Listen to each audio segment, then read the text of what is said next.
আমার আম্মুর বিয়ের প্রায় 2-3 বছর পরে আমার একটা বোন হয়। সেই বোনটা মারা যায় 6 মাসের মাথায়। আমার বোনটা মারা যায়। বোনটা মারা যাওয়ার পরে আমার আরেকটা কথা আমি এখানে ভুলে গেছি, যে আমার যে ফার্স্ট মা ছিলেন, মানে বড় মা, আমার আব্বুর যে রিলেশন ছিল, ওইখানে একটা মেয়ে হয়েছিল। ওই মেয়েটার প্রায় 6 মাসের মাথায় মানে পেট খারাপ করে অসুস্থ হয়ে মারা যায়। তো তার পরপরই আমার বড় মাও মারা যায়। তো ওইখানে হচ্ছে আমার ওই বাচ্চাটা ছিল মেয়ে বাচ্চা। হ্যাঁ, তো ওর পরে আমার আব্বু 8 বছর পর বিয়ে করে। তারপর আমার মার একটা মেয়ে হয়। ওই মেয়েটাও মানে ওই মেয়েটা হচ্ছে জন্মের সময় মারা যায়, আর ওই ফার্স্টেরটা হচ্ছে 6 মাস পর মারা যায়। তো এই মেয়েটা হচ্ছে জন্মের সময় মারা যায়। তারপর তার 5 বছর পর আমার ভাইয়া হয়। আমার ভাইয়া আসে। তারপর আমার আম্মুকে বলা হয়েছিল যে আপনার হয়তো অপারেশন করতে হবে, কারণ আপনি আর কনসেপ্ট করতে পারবেন না, খুব অসুস্থ ছিল আম্মু। 2টাই সিজার ছিল, তো ওই সময়টাতে আর কি সিজার বেশি করা যেত না, তাহলে রিস্ক, মানে লাইফে একটা রিস্ক থাকে। তো ওই দিক থেকে আমার আম্মুকে বলা হয়েছিল যে আপনার হয়তো বা ইউটেরাসের অপারেশন করতে হবে। তো আমার আম্মু তখন বলেছিল যে না, আমার একটা মেয়ে দরকার। খুব অসুস্থ অবস্থায় বলেছিল আমার একটা মেয়ে দরকার, মানে আমার যদি একটা মেয়ে থাকতো খুব ভালো। হয়তো বা সৃষ্টিকর্তাই চাচ্ছিলেন যে একটা মেয়ে, মানে আমি যে আসবো এটা তো আর উনি জানতেন না, কিন্তু থাকে না যে অনেক সময় কিন্তু মিলে যায় এরকম। তো আমার আব্বু বলছিল যে মেয়ে হোক ছেলে হোক, আরেকটা হলে ভালো হয়। তো ওইভাবে ট্রিটমেন্ট নিয়ে আমার প্রায় 2 বছর পরে আমি আমার আম্মুর মানে পেটে আসি। তারপর আমার জন্ম হওয়ার পরে আমরা ভালোই ছিলাম। আব্বুর বিজনেস ভালো ছিল। কিসের বিজনেস ছিল? ওনার হচ্ছে ইলেকট্রিক পার্টসের বিজনেস ছিল। তো ওখান থেকে আব্বুর মানে ভালো বিজনেস করতেন। পুরান ঢাকায় ছিলাম আমরা 4 জন, একটা ফ্ল্যাট নিয়েছিলাম। আব্বু বিজনেস করতো, আমি স্কুলে ভর্তি হলাম, ভাইয়া স্কুলে ভর্তি হলো। তো খুব ভালোভাবেই কাটছিল দিনকাল। তো একটা পর্যায়ে যে আমার যখন 10-11 বছর, তখন হচ্ছে আমার আব্বুর বিজনেস একটু প্রবলেম হয়। একটু না, ভালোই প্রবলেম হয়, মানে একজন খুব বড় ধরনের একটা লস সে ফেলে দেন। তো আমি এটা বলতে চাচ্ছি না। তো যাই হোক, খুব বড় একটা ট্র্যাজেডি, মানে আমার লাইফের সবচেয়ে বড় ধাক্কাটা আমি ওখানেই পাই, যে আমার আব্বু এরকম একটা পার্সন ছিল। আব্বু সবসময় বলতো যেটা, যে আমার এই মেয়েটা হচ্ছে, আমি দেখতে নাকি সেই প্রথম যে আব্বুর বেবিটা ছিল না, মেয়েটা যেটা 6 মাসের মাথায় মারা গেল, আব্বু তাকে খুব ভালোবাসতো। আমি নাকি দেখতে সেম ওরকম হয়েছি, শুধু আমি কালো, ওই মেয়েটা ফর্সা ছিল। তো আমি যখন জন্ম হই তখন আব্বু নাকি আমার ফেস দেখেই কান্না করে দেয় যে এটা আমার বড় মেয়েটা যে ছিল তার মতো হয়েছে। তার মানে ও সেই, মানে আব্বুর ধারণা ছিল যে সেই আসছে, এরকম কিছু। তা আব্বু আমাকে অনেক আদর করতো, মানে অন্য বাবারাও আদর করে সব মেয়েদেরই, কিন্তু আব্বুর ভালোবাসাটা কেন জানি একদম ডিফারেন্ট ছিল। অনেক বেশি ভালোবাসতেন, অনেক বলার মতো না। সারাক্ষণ টেক কেয়ার, সারাক্ষণ, রাত নাই দিন নাই, সব সময়। আমার রাতে খুব বদভ্যাস ছিল, আমি রাত জাগতাম প্রচুর। প্রতি রাতে আব্বু আমাকে হেঁটে হেঁটে ঘুম পাড়াতো কোলে নিয়ে। প্রায় 10 বছর 11 বছর পর্যন্ত আব্বু আমাকে কোলে নিয়ে ঘুম পাড়াতো, অনেক আদর করতো। আর তখন তো ছোট ছিলাম, যখন যেটা বলতাম আব্বু এখন এটা লাগবে, রাত দিন তো বুঝতাম না, আব্বু ওই সময় বের হয়ে যেত, মানে খুঁজতে বের হয়ে যেত কোথায় পাই এটা। আমার মেয়ে বলছে। তো ভাইয়ার সাথে খুব একটা এরকম হয় নাই, আমার সাথে বেশি হতো। তো ভাইয়া এটা নিয়ে একটু জেলাসও করতো, কারণ সাধারণতই কিন্তু মানে ভাই বোনের মধ্যে এটা থাকে। তো আমাদের মধ্যেও এরকম ছিল। তো আব্বু যখন বিজনেস লস হলো তখন খুব বেশি, মানে আব্বু ভেঙে পড়লো। আমরাও মোটামুটি, আমি তো আর বুঝি না, কিন্তু আমি তখন বুঝতাম যে আমার কিছু একটা কমতে যাচ্ছে, মানে কমতি হচ্ছে আমার, কারণ সবকিছু চাওয়ার পরপরই পাওয়া আর একটু লেট করে পাওয়া, এগুলো নিয়ে একটু মেন্টালি এতে পড়ে গেলাম। তো আব্বু বুঝতে দিত না, শুধু আম্মুকে বলতো যে ওদের বুঝতে দিবে না। আম্মু আমাদের বুঝতে দেয়নি, কখনো এরকম ভাবে করেনি। কিন্তু একটা সময় দেখলাম কি আব্বু বাসা চেঞ্জ করছে, ছোট বাসা নিচ্ছে, মানে এগুলো খুব ব্রেনে গিয়ে লাগলো যে ছোট বাসা কেন, আর এরকম কেন হচ্ছে। আব্বু আস্তে আস্তে ব্যবসা গোটাচ্ছে, নতুন কিছু করার চিন্তা করছে, মানে এগুলো নিয়ে আমিও খুব ডিপ্রেসড হয়ে গেলাম। তখন আমি ক্লাস 6-7 পড়ি, এরকম হবে 7 থেকে 8 উঠবো এরকম। তো আব্বু সবকিছু গুটিয়ে চলে যাচ্ছিল ওনার এলাকায়, মানে দয়াগঞ্জের ওই সাইডে, মানে আমার দাদির এলাকা যে সাইডটা, ওই সাইডটাতে চলে যাচ্ছে। বলছে আমি ওখানেই বিজনেস করবো, ওখানে একটু মানে রুম রেন্টও কম, আমি ওখানেই চলে যাব। আর আব্বুর যে ফ্ল্যাট একটা কিনেছিল, আব্বু এর মাঝখানে একটা ফ্ল্যাট কিনেছিল কিস্তিতে, তো ওইটাও সেল করে দেয়, সেল করে বিজনেসে ওইটাও ইনভেস্ট করে। এটা একটা বোকামি করে আমার আব্বু। যাই হোক, উনিও বুঝতে পারেনি। তো ওখানে যাওয়ার পরে সেখান থেকে আব্বু আর কিছু করতেই পারলো না। আর আমাকে করলো কি, ওই সাইডটা একটু মানে রাফ এলাকা, তো যে এলাকায় আব্বুরা মানে ওখানে গেল একটু অন্য ধরনের, মানে একটু ইফটিজিং বেশি হয়, এইসব প্রবলেম ফেস করতে। আর আব্বু তো আমাকে বাসা থেকে বের হতে দিত না।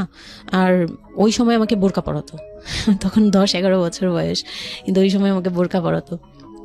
তো ওই দিক থেকে চিন্তা করেছে যে এখান থেকে স্কুল চেঞ্জ করতে হবে, এইটি উঠে যাচ্ছে মেয়েটা, তো এখান থেকে স্কুল না চেঞ্জ করে ওর মামার বাসায় থাকুক, আমার ছোট মামার বাসায় আর কি।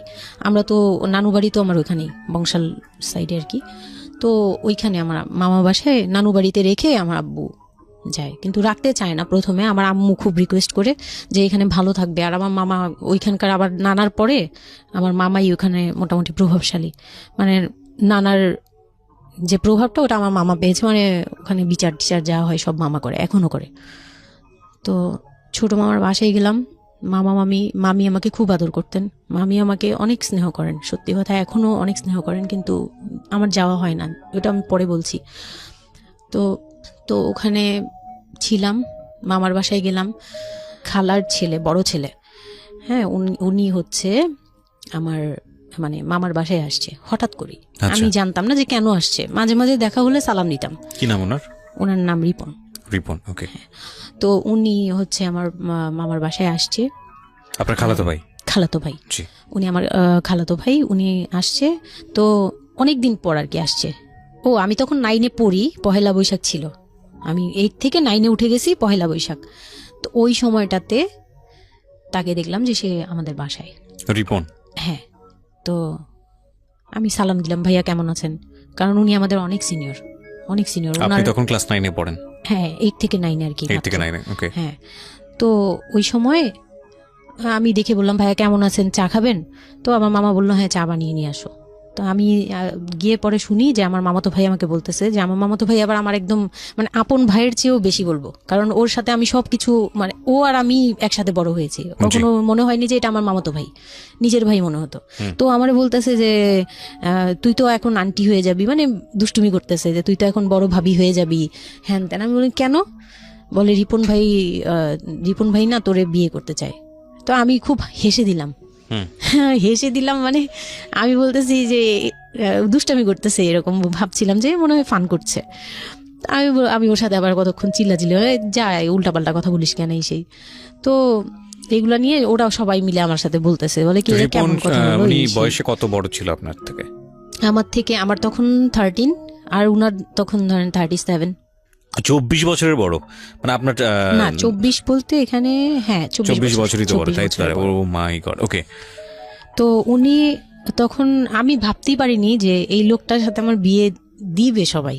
মানে ও বললে তো এটা পাগলামি মনে করার কথা, যে এটা একটা পাগলামি, এটা কেমন কথা ক্লাস 9-এ পড়া যে উনি যদি মানে লিগ্যাল বয়সে বিয়ে করতে হয় তো আমার সমান একটা বাচ্চাই থাকতো। হ্যাঁ, তা আমি না ভাবতেই পারিনি তখন। তারপরেও না আমি চুপ হয়ে গেছি, আমি এই ব্যাপারে ডিসিশন দেওয়ার মতো বয়স আমার ছিল না, জ্ঞানও ছিল না।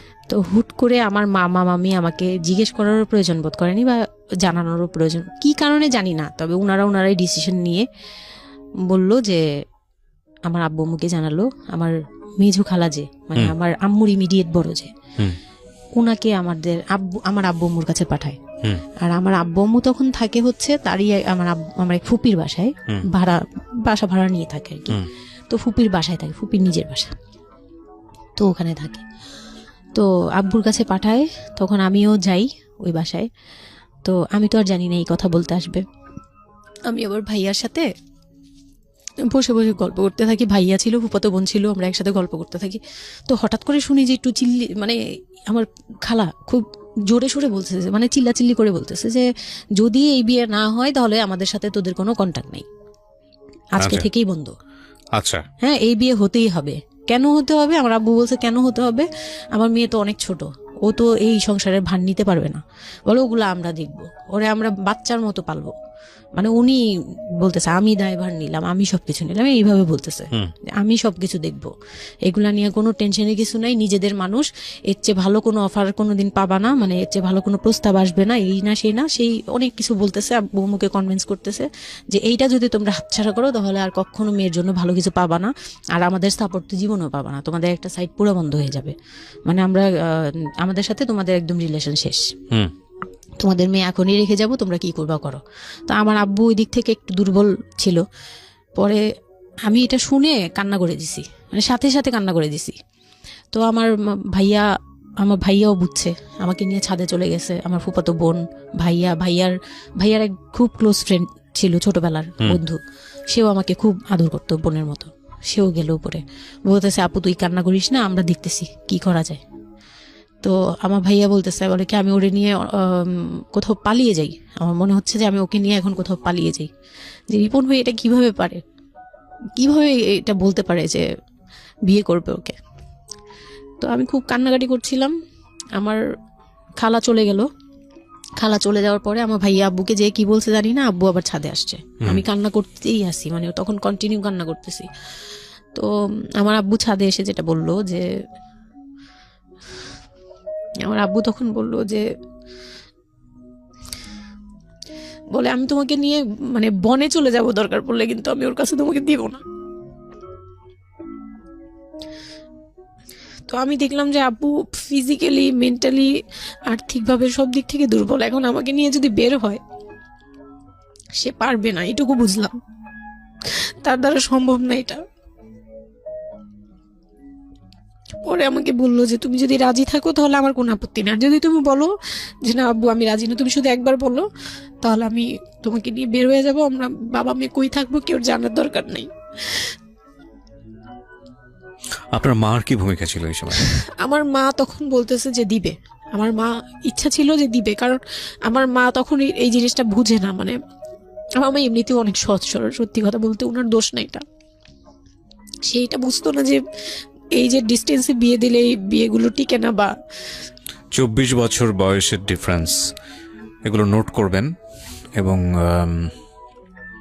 খুব ইম্পর্টেন্ট, আসলে খুবই ইম্পর্টেন্ট, কারণ বয়সের গ্যাপটা, না ঠিক আছে কিছু কিছু মানুষের জীবনে যে ব্যতিক্রম ঘটে না তা কিন্তু না, কিন্তু এই ব্যতিক্রমটা যদি আমরা উদাহরণ হিসেবে নিয়ে সবার উপর চাপিয়ে দেওয়ার চেষ্টা করি তাহলে কিন্তু সেটা সম্ভব নয়। ঠিক আছে, একটু খেয়াল করবেন, 24 বছরের ডিফারেন্স হচ্ছে ও এবং ওর খালাতো ভাই রিপনের মধ্যে। ও যখন 13 বছর তখন ওর খালাতো ভাই হচ্ছে 37। So it's a huge gap. সাধারণত বলা হয়ে থাকে 4-5 বছরের গ্যাপ ইজ ওকে, কিন্তু এর থেকে বেশি না হওয়াটাই বেটার। সেক্ষেত্রে 24 বছর, কোথায় 4-5 বছর আর কোথায় 24 বছর। হ্যাঁ, দেন হচ্ছে ওই বিয়েটা, মানে আপনি কি বললেন, এখন তো সিদ্ধান্ত আসলে আপনার জায়গায় ছিল। সিদ্ধান্ত আমার জায়গায় বলতে, আমি তখন 13 বছর বয়স, তো মানে আমি তখন প্রেমও করিনি একটাও, মানে একটা এজ থাকে কিন্তু সবকিছুরই, মানে তখন দেখতাম যে আশপাশে মানে যারা কলেজে পড়ে, আমার একটা টার্গেট ছিল যে আমিও একদিন কলেজে পড়বো, আমার অনেক ফ্রেন্ড সার্কেল থাকবে, হয়তো সার্ভাইভ করতেছে, মানে নিজে যুদ্ধ করে পারতেছে না, কাজকর্ম সবকিছু বন্ধ হয়ে গেছে, মানে বিজনেস টিজনেস সব গুটিয়ে ফেলছে, তারপর উনি যে এখন নিজে চলবে ওইটাই চলতে পারতেছে না, মানে খুব কষ্ট হচ্ছে আমাকে, আমার মতো, মানে আমাকে যেখানে উনি একটা রাত 24 ঘন্টা একবার হলো আমাকে দেখতে হতো, ওই জায়গায় আমার মামার বাসায় ফেলে রাখছে, প্রতিদিন হেঁটে যেত, দেখে আসতো, একবার হলেও দেখে আসতো, মানে এরকম কষ্টগুলো করছে। ওই দিক থেকে চিন্তা করে দেখলাম যে না, আমার আসলে উনাকে প্রেশার দেওয়া উচিত না, ওনার উপর ছেড়ে দিই। তখন আর কি এটাই মাথায় কাজ করছে যে আব্বু আপনি যেটা বলবেন সেটাই। পরে তার এক সপ্তাহের মধ্যে 14 এপ্রিল পহেলা বৈশাখ আর 23 তারিখে আমার এঙ্গেজমেন্ট হয়। এঙ্গেজমেন্ট হয়ে যায়? হ্যাঁ, ওই উনি একদম খুব তাড়াহুড়া করে যে এঙ্গেজমেন্ট হতে হবে, বিয়ে হতে হবে খুব শীঘ্রই, তো ওইভাবে এঙ্গেজমেন্ট হয়। মানে এঙ্গেজমেন্টের পরেও আমি একদম স্টপ, আমার মাথায় কিছুই, তখন আমি পুরোপুরি ব্ল্যাঙ্ক, মানে আমি যে নিজের থেকে কিছু বলবো কিছু করব আমার ভিতরে ওইগুলো আর কাজ করছিল না। স্কুলে যাইতাম, অনেক সময় যাই না, এরকম আর কি, যে যেতে ইচ্ছে করলে যাই, না ইচ্ছে করলে যাই না, এরকম হয়ে গেলাম। এঙ্গেজমেন্টের 3 মাস পরে বিয়ে হওয়ার কথা ছিল, কিন্তু ঘুরতে ঘুরতে 4 থেকে 5 মাস ইয়ে হলো। তো 2004-এ 4 থেকে 5 মাসের মধ্যে সে আমার সাথে অনেকবার দেখা করতে চাইছে, কেউ দেখা করতে দেয়নি, কারণ আমার ফ্যামিলি খুব রেস্ট্রিক্টেড ছিল এইসব ব্যাপারে। কেউ দেখা করতে দেয়নি, আর আমিও ভয় পেতাম। তো আমি খুবই ভয় পেতাম, উনাকে অনেক ভয় পেতাম, সোজা কথা আমি উনাকে খুব ভয় পেতাম। তো এর মাঝখানে এক ভাবি, আমার নানু বাড়িতে ছিলাম, তো মানে মামার বাড়ি, আমার মামার নিজের বিল্ডিং হচ্ছে একটা, আর নানু বাড়ি পুরোনোটা, যেটা পুরোনো বাড়ি, ওখানে তো আমার সব জয়েন্ট ফ্যামিলি, মানে আমার অন্য মামারা এবং মামাতো ভাইয়ের বউরা সবাই একসাথে থাকে। তো আমার এক মামাতো ভাইয়ের বউ তাকে খুব রিকোয়েস্ট করছে যে ভাবি আপনি ওকে একটু ডেকে দেন, কথা বলবো। তো আমার মামাতো ভাইয়ের বউ মনে করছে যে সে তো তাদের তো বিয়েই হচ্ছে, তো সমস্যা কি, ডেকে দিই। তো আমাকে আর বলে নাই। প্রথম একবার আমাকে বলছিল যে দেখা করে দিবে, তখন আমি বলছি না আমি যাবো না, আমি দেখা করবো না, আমার খুব ভয় লাগতো। তখন আমার বিয়ের মনে হয় 1.5-2 মাস আগের কথা এটা। তো আমার মামাতো ভাইয়ের বউ আমাকে ডাকছে যে কিছু একটা বলে, মানে জামা বানানো বা সামহাও এরকম কিছু একটা, অনেক বছর আগে, তো ভুলেও গেছি যে কি একটা কারণে আমাকে ডাকছে সে। তো আমি গেলাম, একদম মনের অজান্তেই গেলাম। গিয়ে পরে রুমে গেছি, পরে দেখি হইলো মানে রিপন বসে আছে। তো বসে আছে দেখে না আমার একদম খুব একটা আঘাত লাগলো যে ভাবি আমাকে এইভাবে নিয়ে আসলো। আর ভাবি তো মজা করে, মানে ওনারও দোষ না, উনি ভাবতেছে যে নতুন বিয়ে হবে, ওদেরকে একসাথে করিয়ে সেই। তো উনি বললো কি আচ্ছা তোরা বস, আমি চা নিয়ে আসি, এরকম বলে উঠে গেল না। আমার আরো ভয় লেগে গেছে।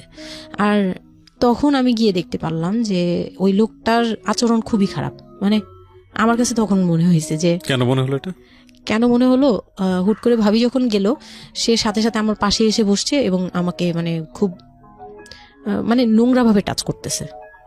তখন আমার বয়স খুব ছোট, তো স্বাভাবিক না এটা আমার কাছে ভালো না লাগার কথাই, কারণ আমি তাকে বড় ভাই জানি। এক্স্যাক্টলি, মানে কয়দিন আগেও তো সালাম কালাম দিয়ে দূরে থেকে কথাবার্তা বলতাম, বড় ভাইয়া বলতাম, সবাই মানে তাকে বড় ভাইয়াটাকে আমিও বড় ভাইয়া ডাকতাম ওই ইয়ে থেকে। আর সেই লোকটা এসে আমাকে মানে খুব অপ্রীতিকর ভাবে জড়িয়ে ধরতেছে, তারপর জড়াজড়ি করতেছে, মানে খুব ঘেন্না লেগে গেল। আমি খুব জোরাজোরি করে আমি বললাম আমি এখন চিল্লাচিল্লি করবো, মানে তখন আমার খুব খারাপ লাগতেছিল, তখন বললাম আমি চিল্লাচিল্লি করবো বলে আমি একটু জোরে বলছি। পরে উনি আমাকে ছেড়ে দিছে, আমি এমন দূর দিছি একবারে সরাসরি মানে মামার বাসায় চলে গেছে, আর আসিনি। আর ওখানে গিয়ে অনেক কান্নাকাটি করছে যে এখন তো নাও করা যাবে না, আর এই লোকটা এরকম কেন, এই লোকটা তো তাহলে বিয়ের পরে, মানে আমার একটা ভয় ঢুকিয়ে গেছে যে এই লোকটা তো তাহলে আমাকে না জানি কি করবে, এরকম একটা ভয় ঢুকিয়ে গেছে। তখন তো ছোট ছিলাম, আর আমাদের ওই সময়টাতে তো এত মিডিয়া ছিল না যে আমরা এত কিছু বুঝবো যে এই আর কি। তো ওখানে তারপর 1.5 থেকে 2 মাস পরে বিয়ে হলো। এর মাঝখানে অনেকবার ফোন টোন করতো, ইয়ে করতো, আমি রেসপন্স করতাম না। তো বিয়ে যেদিন হলো, বিয়ের রাতের কথাটা কি বলবো। নিশ্চয়ই আপনার যদি মনে হয় যে বিষয়টা সামাজিকতার জায়গাটা থেকে খুব সেন্সিটিভ, একটা মেয়ের মানসিকতার জায়গাটা থেকে, যেটা আসলে এটা আমার বলার মতো শক্তিও নাই, সত্যি কথা বলতে। আমি এটাই আমার লাইফের সবচেয়ে বড় ট্র্যাজেডি, বিয়ের রাত। হয়তো আপনি খেয়াল করছেন কিনা জানি না, কিন্তু আপনি মাঝখানে বললেন যে আমি অ্যাফেয়ার করবো কিভাবে, আমার মন তো তখনই ভেঙে দিছে। আমার ভিতরে একটা ভয় কাজ করে। কি হয়েছিল আমি জানি, আপনি খুব সুন্দর করে বলছেন গল্প, আপনি আপনার মতো করেই বলবেন, আমরা আসলে মূল মেসেজটাই পেতে চাই। লোকটা হচ্ছে সামাজিকভাবে সবার কাছে খুব ভালো, সবার কাছে ভালো বলতে মানে গলিতে বা এলাকায় কিছু করে না, সেই এলাকায় খুব ভালো ব্যবসা করে, খুব সহজ সরল ভাবে দোকানে যাচ্ছে, আসতেছে, খাচ্ছে, ঘুমাচ্ছে, নর্মাল। আমার সাথে যেদিন বিয়ে হলো সেদিন খুব বৃষ্টি। তো আমার তো ওই একদিনে আমার ভাবির রুমে, ওই দিনে আমি তার রূপ দেখে ফেলছি। তো তখন থেকে আমার তাকে দেখলে মানে গা শিউরে উঠতো, যে মনে হতো যে ভয়ঙ্কর একটা কিছু করবে। মানে মনে হতো, তখন আমি বুঝতাম না, সেক্সুয়াল লাইফটা বুঝতাম না যে সেক্স কি জিনিস, কিন্তু তখন একটা ভয় ঢুকে গেছে, খুব চাপা একটা ভয়। প্রথম কথা হচ্ছে যে আপনি একটা ছেলে এবং মেয়ের মধ্যে যে স্বাভাবিক সম্পর্কটা বিবাহ পরবর্তী, এটা সম্পর্কে আপনার কোনো আইডিয়া ছিল? আপনাকে কেউ বলেছে? এটা সম্পর্কে কোনো আইডিয়াই ছিল না, শুধু জানতাম যে কিছু একটা হয়, কিন্তু কি হয় সেটা আপনি জানতেন না। আপনাকে বিয়ের রাতে বা আগে পরেও কেউ কখনো কিছু বলে না? আমার বিয়ের আগে আমার এক ভাবি ছিল, মানে যেই ভাবির বাসায় গেছে সেই ভাবি না, আরেকটা ভাবি ছিল, উনারই বড় যা আর কি। তো ওই ভাবি আমাকে জাস্ট কানে কানে বলছে যে আজকে কিন্তু যাই হোক একদম চুপ থাকবি, ওকে এইভাবে বলছে, শুধু এটা বলেছে, শুধু এটা বলছে। আজকে যাই হোক, আরো ভয়ানক কথা বলেছে, মানে এটা তা আমি শুনলে তো আরো বললাম ভয় যাই হোক কি হবে, বলে কিছু বুঝো না তুমি, হ্যাঁ কিছু এতই ছোট কিছু বুঝো না, এইগুলি বলতেছে। মানে আপনার মনে আরো বেশি ভয় ঢুকে গিয়েছে। কোন ধরনের চিল্লাচিল্লি করবি না, চুপচাপ থাকবি, মানে জাস্ট হাসি মুখে এরকম করে বলছে। কিন্তু আমার কাছে একটু ভয় ভয় লাগছে তখনই, যে এই লোকটা তো ওই সময় যদি এরকম মানে খপ করে জড়া ধরতে পারে, এই লোক কি করতে পারে, কি হতে পারে, মানে এই টাইপের একটা ভয় কাজ করছে তখন এই জিনিসগুলো বুঝতাম না, মানে ফিজিক্যাল রিলেশন বা এগুলি এই সম্পর্কে কিছুই জানতাম না। জানতাম যে কিছু একটা হয়, হাজবেন্ড ওয়াইফে কিছু হয়, কিন্তু কি হয় এটা জানতাম না, এরকম ছিলাম। তো নর্মালি যখন বিয়েটা হলো, কমপ্লিট হলো, সে তো মানে কতক্ষণে রুমে যাবে এরকম। একটু পজ দিচ্ছি আমি এখানে, কারণ আমি জানি যে ম্যাক্সিমাম, আমি গেস করছি এখানে, কারণ এদিকে এখানে যারা শুনবে বা এই মুহূর্তে যারা শুনছে তাদের ইন্টেনশনটাকে আমি একটু ক্লিয়ার করতে চাই। সেটা হচ্ছে আমরা এটা বলি যে this is an entertaining show, but এই জীবন গল্প বলেন বা আমার লাস্ট 7-8 ইয়ার্সের ক্যারিয়ারে আমি রেডিওতে যে ধরনের প্রোগ্রাম করেছি, সোশ্যাল অ্যাওয়ারনেসের জায়গাটা থেকে এটা কি ধরনের ভূমিকা রেখেছে সেটা আপনারা আপনাদের জায়গা থেকেই ভালো মূল্যায়ন করতে পারবেন। বাট আমি একটু করজোরে আপনাদের কাছে একটা মিনতি করতে চাই, এই ঘটনাটাকে সিনেমা হিসেবে না দেখে, সিনেমার পর্দায় কিছু একটা ঘটতে যাচ্ছে এরকম একটা কিছু হিসেবে না দেখে, রেডিও হিসেবে না দেখে, একটু নিজের জায়গা থেকে চিন্তা করে দেখবেন, বা যদি বিষয়টা এরকম হয় একটা মানবিক জায়গা থেকে একটু চিন্তা করে দেখবেন। 24 বছরের গ্যাপ হাজব্যান্ড আর ওয়াইফের মধ্যে, 24 ইয়ার্স, 13 বছরের একটা মেয়ে, যে মেয়েটার জীবনে প্রেম বলতে কোনো কিছু আসেনি, শারীরিক সম্পর্ক কি সে বোঝেই না, এবং দ্বিতীয়ত যে বিষয়টা ইম্পর্টেন্ট, বয়ঃসন্ধিকালের একেবারে ইনিশিয়াল স্টেজে সে আছে, সে জানি না আসলে বিষয়গুলো কি। আর 37 বছর মানে হচ্ছে আমাদের পার্সপেক্টিভ থেকে, আমাদের সামাজিকতার জায়গা থেকে একটা ছেলে যখন একদম এই সমস্ত স্টেজ, প্রেম বলেন, শারীরিক সম্পর্ক বলেন, বা অন্যান্য যে বিষয়গুলো আছে সেগুলো বলেন, সেগুলো অতিক্রম করে মোটামুটি বৈষয়িক হয়ে গেছে। বৈষয়িক বলতে আমি যেটা বোঝাচ্ছি, এই জীবনে এসে দায়িত্ব ছাড়া অন্য কোনো কিছু থাকে না 37 কিংবা 40 বছরের পর থেকে, এরকম একটা স্টেজে আছে। তার মানে ওদের মধ্যে মেন্টাল ম্যাচিংয়ের কত বড় একটা গ্যাপ। সেই জায়গাটা থেকে ছেলেটা যদি মেয়েটাকে বুঝতে না চেষ্টা করে, বিশেষ করে ছেলের দায়িত্ব, কারণ যেহেতু সে সিনিয়র, যদি বুঝতে না চেষ্টা করে, তাহলে এটা কতটা অমানবিক এবং কতটা পাশবিক, কতটা ভয়ঙ্কর হতে পারে মেয়েটার জায়গাটা থেকে, এটা একটু চিন্তা করবেন। সো আর সিঁড়ি, আচ্ছা, সিঁড়ি ঘর, মানে পুরান ঢাকার বাসাগুলো একটু বেশি হয়তো, খুব ছোট ছোট হয়তো, ঘিঞ্জি টাইপের হয়। হ্যাঁ, আমি একসময় জিএসআরসিতে কাজ করতাম, আমার ফার্স্ট জব ছিল ওটা, আমি সার্ভে করেছিলাম পুরান ঢাকায়, সেটাই আমার প্রথম পুরান ঢাকায় যাওয়া, এবং আমার কাছে মনে হয়েছিল যে আমি কোথায় এসেছি। অনেক ঘিঞ্জি ভাইয়া, না, এটা কারণ হচ্ছে কি, পুরান ঢাকা নিয়ে অনেকেই অনেক কিছু বলেন, কারণ ঢাকায় যারা, তাদের কাছে পুরান ঢাকাটা একটা নস্টালজিক জায়গা। আমি তো আর ঢাকায় বড় হইনি, সো আমার কাছে ঢাকা, আমি যখন ঢাকায় প্রথম পাড়া দিয়ে যখন পাবলিক বাসে উঠেছিলাম, তখন আমার কাছে মনে হচ্ছে আল্লাহ আমি কোথায় আসলাম, এই জায়গায় আমি কেন আসলাম। তো নর্মালি হচ্ছে ঢাকায় এরকম। তারপরে যখন পুরান ঢাকায় গেলাম, পুরান ঢাকার সাথে আমার ওই ধরনের অ্যাটাচমেন্ট কখনোই ছিল না, অনেক বেশি, অনেক ঘিঞ্জি। আমার মনে আছে চকবাজারের যেই চকবাজার নামে একটা যে জায়গা আছে, ওখানে চুরি পট্টি কি যেন একটা আছে না, যে মেয়েদের কসমেটিক্স বিক্রি করে, ম্যাক্সিমাম হচ্ছে নকল, আমি জানি না এখন কিরকম আছে। তো আমি জীবনে কোনোদিন দেখি নাই যে একটা মানুষ আরেকটা মানুষকে গলি দিয়ে ক্রস করতে পারে। এবং ইন্টারেস্টিং বিষয় হচ্ছে, এখানে তো মেয়েরা ঢোকেই না, এবং ওর ঢোকার পরে উপরে ছাদ, মানে এমন ভাবে বিল্ডিংটা, অনেকগুলো বিল্ডিং মিলে ওই এলাকাটা, ওখানে আকাশ দেখা যায় না, মানে এরকম একটা অবস্থা যে একজন আরেকজনকে ক্রস করতে খুব ভয়ানক, মানে রীতিমতো ভয়ানক অবস্থা। আর আমি সার্ভে করেছিলাম, যেহেতু আমি বিল্ডিং গুলো সার্ভে করতাম, মানে অনেক, আমি একদম ইউনিভার্সিটিতে অনার্স দিয়ে, না অনার্সের 3rd ইয়ার বা 2nd ইয়ারে থাকা অবস্থার ঘটনা এটা, আমি সার্ভে করেছিলাম বিল্ডিং গুলো। তো সেই সময় ওই সময়টাতে আমার একটু জানা হয়েছে আর কি। তো আসলে ভয়ানক রকমের ঘিঞ্জি। হ্যাঁ, তো বলুন যেটা বলছিলেন। তো যেটা বলছিলাম যে ওই রাতে ওই একটা রুম, এরকম রুমের উপরে রুম, তার উপরে রুম, মানে সিঁড়ি রুম এরকম। আর প্রথম যে রুমটা, মানে নিচতলায় যে রুমটা ছিল, সেই নিচতলার রুমের সিঁড়ির নিচে ছিল চুলা আর বাথরুম, সিঁড়ি কর্নারে। ওকে, মানে এটা হচ্ছে ওদের নিজের বাড়ি। ওকে, এইটুকুই ছিল। মানে 3টা রুম, মানে হচ্ছে হলো এক ধরনের বিল্ডিং, একটা বিল্ডিং, একতলা, দুতলা, 3তলা এরকম বিল্ডিং, বা 3টা রুম। হ্যাঁ, 3তলা বিল্ডিং, কিন্তু সিঁড়ি আর রুম। মানে কত অল্প জায়গার মধ্যে এই জিনিসটা ম্যানেজ করেছে। হ্যাঁ, আমি পরে শুনেছি যে এটা আধা কাঠারও নিচে, ওইটা 1 শতক বা হাফ শতক জমি যেটাকে বলে। হ্যাঁ, শুধু একটা রুম আর সিঁড়ি, এইটুকু। তো ওইটুকুর মধ্যেই মানে বাড়িটা। তো ওই বাড়িতে আমার খালার বাড়ি ছিল, আমি তো প্রায়ই যেতাম, বেড়াতে যেতাম ছোটবেলায়। তো আমাকে নিয়ে গেল, আর 3তলার রুমে, সবচেয়ে পরের রুম যেটা, ওটাতে আবার আমার মানে মেঝো দেবর সম্পর্কে ছিল, সে আমাদেরও মানে আমার বিয়ের 12 বছর আগে বিয়ে করে ফেলছে। সে লাভ ম্যারেজ করছে, মানে উপযুক্ত বয়সে বিয়ে করছে। আর আমার হাজবেন্ড আবার ছিল যে উনি আবার খুব লেটে বিয়ে করছে, মানে ফ্যামিলির দায়িত্ব পালন করে সবকিছু শেষ করে তারপর বিয়ে। 37 আসলে খুব লেট না, কিন্তু 37 এর জায়গা থেকে 13 বিয়ে করাটা খুব অবিবেচ্য। আমার জন্য তো সে অনেক বড়। যাই হোক, তারপর ওই দেবরের যখন বিয়ের 12 বছর হয়ে গেছে তখন উনি বিয়ে করছে। আর তো ওই ভাইয়া, মেজো ভাইয়া যে ছিলেন, তো মেজো ভাইয়ার রুমটা ছিল 3 তলায়, আমি ওখানেই আমার বাসর ঘরটা করা হয়েছিল আর কি। তো ফুল টুল তেমন ভালো আনা হয়নি, সে খুব রাগারাগি করছে। ছোট ভাই যারা ছিল এলাকার ছোট ভাইটাই, ওদের সাথে খুব রাগারাগি করছে আমার হাজবেন্ড যে ছিলেন।